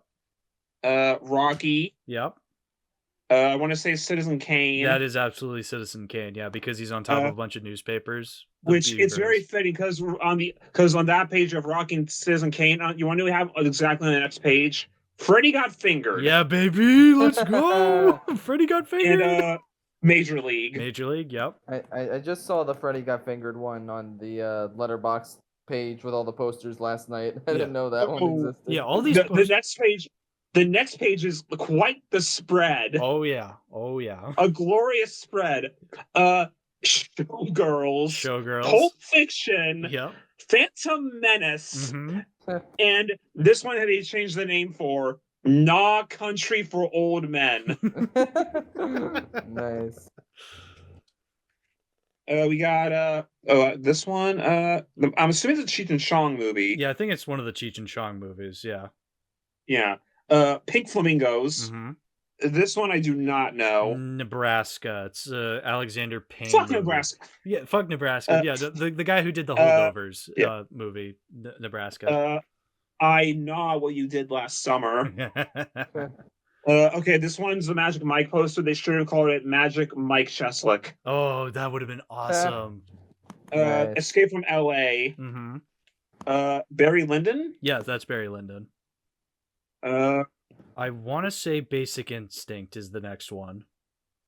Something about the witchcraft trials? Or, oh no, is that... I thought it was Basic Instinct. It might be... what the fuck is that Arthur Miller play called? The Crucible? Yes, The Crucible. Oh, The Crucible. Okay, yeah. Yeah. That would make sense. Monty Python and the Holy Grail. Duh.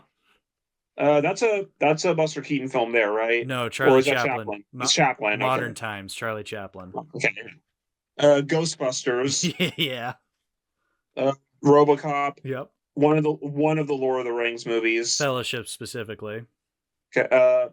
The Graduate. The Graduate. And it's Ryland in the raccoon hat, and you see a beaver leg in front of him. Why, Mrs. Beaver, you're trying to seduce me. This is John Kayak. He's a little worried about his future. You got Fight Club. Yep. You got I don't know this one. I want to say Ocean's 11. It looks very Ocean's 11-ish. Okay. Fast Times at Ridgemont High. Yep. This one I'm not sure. Back to School, Rodney Dangerfield movie from 1986. Okay. Yeah. No respect. No respect. No respect at all. Fury Road. Yep. I'm assuming that's just that's not Shawshank, right? That's just Alcatraz or something. I think it is. Yeah. I think it is literally just called Alcatraz. It's a Clint Eastwood movie. I've never seen it though, but obviously, yeah, it's a Clint Eastwood movie. So. Hal, are you gonna like put up all of these posters on screen? I guess Arizona. I think I have to. Is that yes? Is that Raising Arizona? Okay. That is Raising Arizona. Yes. Fuck, I don't know this one with the day and night. That is Sleepless in Seattle. Okay, it's not Angel because I know Vinegar Syndrome put those out. No, I know which movie you're talking about. It is not Angel. Yeah, let's say they reference those. Fear and Loathing in Las Vegas. Yes. Nah, Time to Die. 007. Yeah. Office Space. Yep. I know this. I hope you do, because I don't. Because that arrow in the R is very specific. Yeah, so is it Sideways? Let me Google the Sideways poster. Yeah. Maybe not. Maybe it's... Oh, a high school boy, Gene Kayak, cannot date until her antisocial older sister has a boyfriend, so Gene plays a mysterious beaver to charm her. Is this Clueless? Wait a minute. Maybe. No, wait a minute. Is this 10 Things I Hate About You? I think it might be. 10 Things. Yeah, look up 10 Things I Hate About You. 10 Things I Hate About You. Yeah. Okay. Yeah. Yeah. We did it. We figured it out. I love how it says a high school boy, Jean Kaya, cannot date until her antisocial older sister. And, that's so good. So funny. And then the last page is the credits for the movie and the Blu-ray. Yeah, which that's what you would expect from a pamphlet coming with the Blu-ray. Yeah.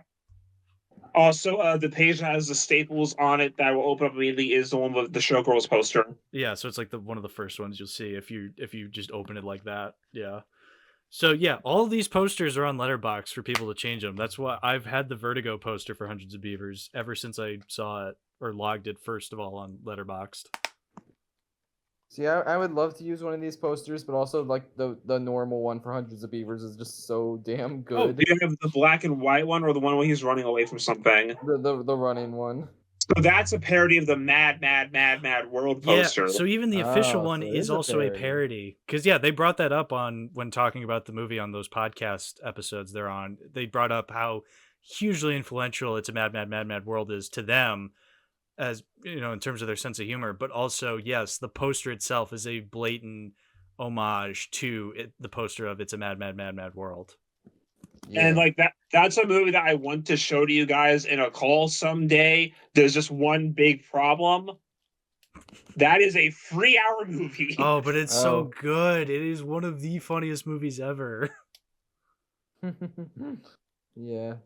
But yes, Maybe someday. yeah, we'd have to like seriously plan something special for it because it is 3 hours long. It's hilarious every second of it, but it is also you look at the runtime and it is worrisome if you didn't grow up watching it like I did. So like I looked up the gas station scene for like when you mentioned that Ryan was a big fan of it, and like just watching like the first minute, like I see the guy like slam through the door, leaving like the imprint on the exact hole of himself on. Like, yeah, I see it. Oh, dude, the gas station scene. That gas station scene was very influential into me becoming the person that I am today. Like, just watch it and you'll see. You gotta get find the big W. Yeah, the big W. God, I love that movie, and I'm glad that movie influenced Hundreds of Beavers. No wonder I love Hundreds of Beavers as much as I do. Yeah, because it's like the first day when we saw the film at the festival, like I looked at Letterboxd and saw there were two posters, the black and white one and that one, and I looked at it and I'm like, wait a minute, I know this. That's Mad World. Nice. I was just sitting there in the pizza place we were eating, like, wait a minute. It finally connected. You're just like, oh, I see the vision. Well, finally, after the 1 minute of looking at it in the pizza place. Wait a fucking second. That was great. I still vividly remember us at that pizza place, and like the whole conversation was just talking about like our favorite scenes from the movie. And you know, it was also a good pizza place because they just gave you the can and poured it in a cup for you with the soda. True. One of those places. That's how you know it's a good pizza place. Yeah. Yeah, Jim Thorpe, lovely town. Everyone listening should visit. There was that cool guy who was like dressed up in like the ghillie suit trying to scare people as a plant. Oh yeah. That was funny. So like after it happens to you once, so like you just like wait to see someone else walk by to see if it happens again. Yeah. Classic.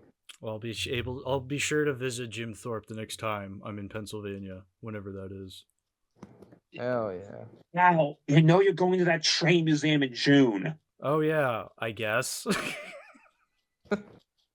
I never agreed to that, but you know. You're gonna. I mean, I might, yeah. You might. I might. Perhaps. There's a lot of things I don't actually agree to in this group, but still do anyway. Yeah, like, but at least with podcast episodes that I'm like, all right, you're going to be on this. You're just like, you can just sit down and watch a movie, and that's all you need to do. No, we're going to drive up to you now. James, get your car keys. Okay. I'm on my way. Yeah, we're going to stop recording right now and then resume for the last 10 minutes of the episode in Massachusetts. It's going to take you guys. Yeah. You're going to get here at midnight. All right, works for me. I'll mid your night. I'm sure you will. I know I literally will in like 2 hours from now when it's wheel night. Yeah, exactly. That's true. We're gonna watch something mid, and that'll be our night. I don't know what it is yet, but something. Yep. Power of the wheel, baby. Yeah. We can't watch Empire Records yet because it's not Rex Manning Day. Right, exactly. Man. All right, is there anything else we have to say about Hundreds of Beavers? I want to close it out on my end with. But you don't have anything else to say about the movie. That means you hate it. Yeah, SMH, you should be able to talk about it for like 6 hours. I know, yeah. Well, Man. I mean, I love this movie so much that it is now my third favorite movie of all time at the time of me recording Wow. this. Yeah, like that. Damn, that's crazy. I know, like It's every other movie now. it's under the Dark Crystal and Star Wars. Because those movies literally mean the most to me, and it'd be kind of hard to replace those two. But this one has come exceedingly close. I can't think of anything I don't like about it. I just love every second of it. I never get tired of the jokes and the running gags. It's paced perfectly. I'm never bored. It's a miracle of a movie. Like it's I struggled to say it was my movie of the year of 2024 because it didn't technically come out in 2024. It's technically a 2022 release because of festivals and whatnot. It's just a weird thing of that it never actually got a wide release. So what you consider to be the actual release is just when you happen to see it. Yeah, exactly. Because like even on the official Blu-ray, one of the quotes says, "If you predicted one of the most entertaining films of 2024 would be a deranged 150,000 comedy about a man battling beavers in the frozen north, congrats, you are more word I don't know how to pronounce than us." Yeah, prescient. Yeah, I think it should be considered 2024 because this was kind of its wide release. Like this is when like it was available. The digital release happened. Yeah, exactly. Yeah, I can see that as being fair. I mean, I still would technically consider Monkey Man my movie of 2024, but I consider Hundreds of Beavers my movie of the decade. So I think that's nice. Well, there you go. Yeah. So far, at least. I mean, we still have 5 years left of the decade, but I'm saying so far, this movie is just it means a whole lot to me. I just it's been a while since I've seen a movie and it's rose the ranks that high. Yeah, that's awesome. I'm not gonna spoil where it's gonna end up on my best of 2024 video because I like keeping people guessing, but it's gonna be pretty high. I'll say that. Well, it's not as good as Nano Shark, right? No, Nano Shark is number one. Shark's the best movie ever made. So Nano Shark is the only movie I gave 5 stars to this year. So clearly that means it's gonna be number one. Well, honestly, I just know Orson Welles is so sad right now that he died before he could watch Nano Shark. Yeah. Yeah. So sad. I mean, my God, I made Citizen Kane, but I couldn't have made Nano Shark. That is true. He could not have made Nano Shark. Yeah. He would have eaten all the robots. Yeah. You could never make Nano Shark today. Brett Kelly could make Citizen Kane, but Orson Welles couldn't make Nano Shark. Yeah. Instead of Rosebud, it's Red Hot. Jimmy the Prime Minister's son's disease. Classic. So okay, before we get too off track though, my battery on my computer is at 7%. So okay, so yeah, so no, I'm gonna keep going until it dies. I'm keeping the Blu-ray. This, like I said, I immediately bought this. Once I was able to pre-order it, I went for it. I got it. It got delivered to me on Christmas Eve. It's the greatest Christmas gift I could have gotten myself. Mine did not come until like a week ago, but it came in the same package as my Hollywood disc. Yeah. So I now have Who Killed Captain Alex because of it. Yeah, 2 Titans, man. 2 Titans. I will order a Blu-ray probably like now. Yeah. Because I'm shocked I didn't do it already. Yeah.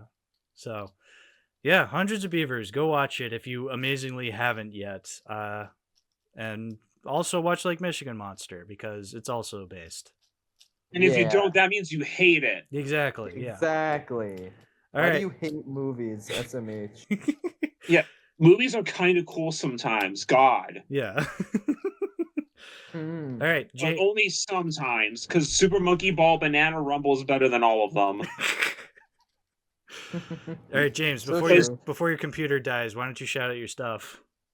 Yeah, go follow me, Schaffrillas, on YouTube, Twitter, Blue Sky, Letterboxd, the whole shebang. And yeah, that's it.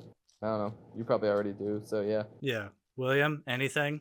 Well, you see, I still have my channel, but I have not actually made any progress on anything since the last time I was on this podcast. So you'll still probably actually see me on James's channel instead, until I eventually upload something. Mm-hmm. And I'm not even going to tell anyone when it happens. Hell yeah. So fuck all of you. Wow, William finally uploaded again. Why is he talking about Josie and the Pussycats?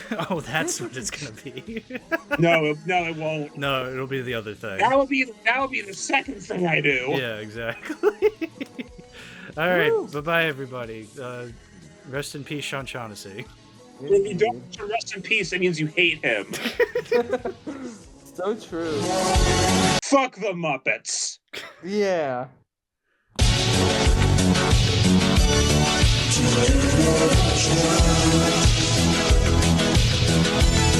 Just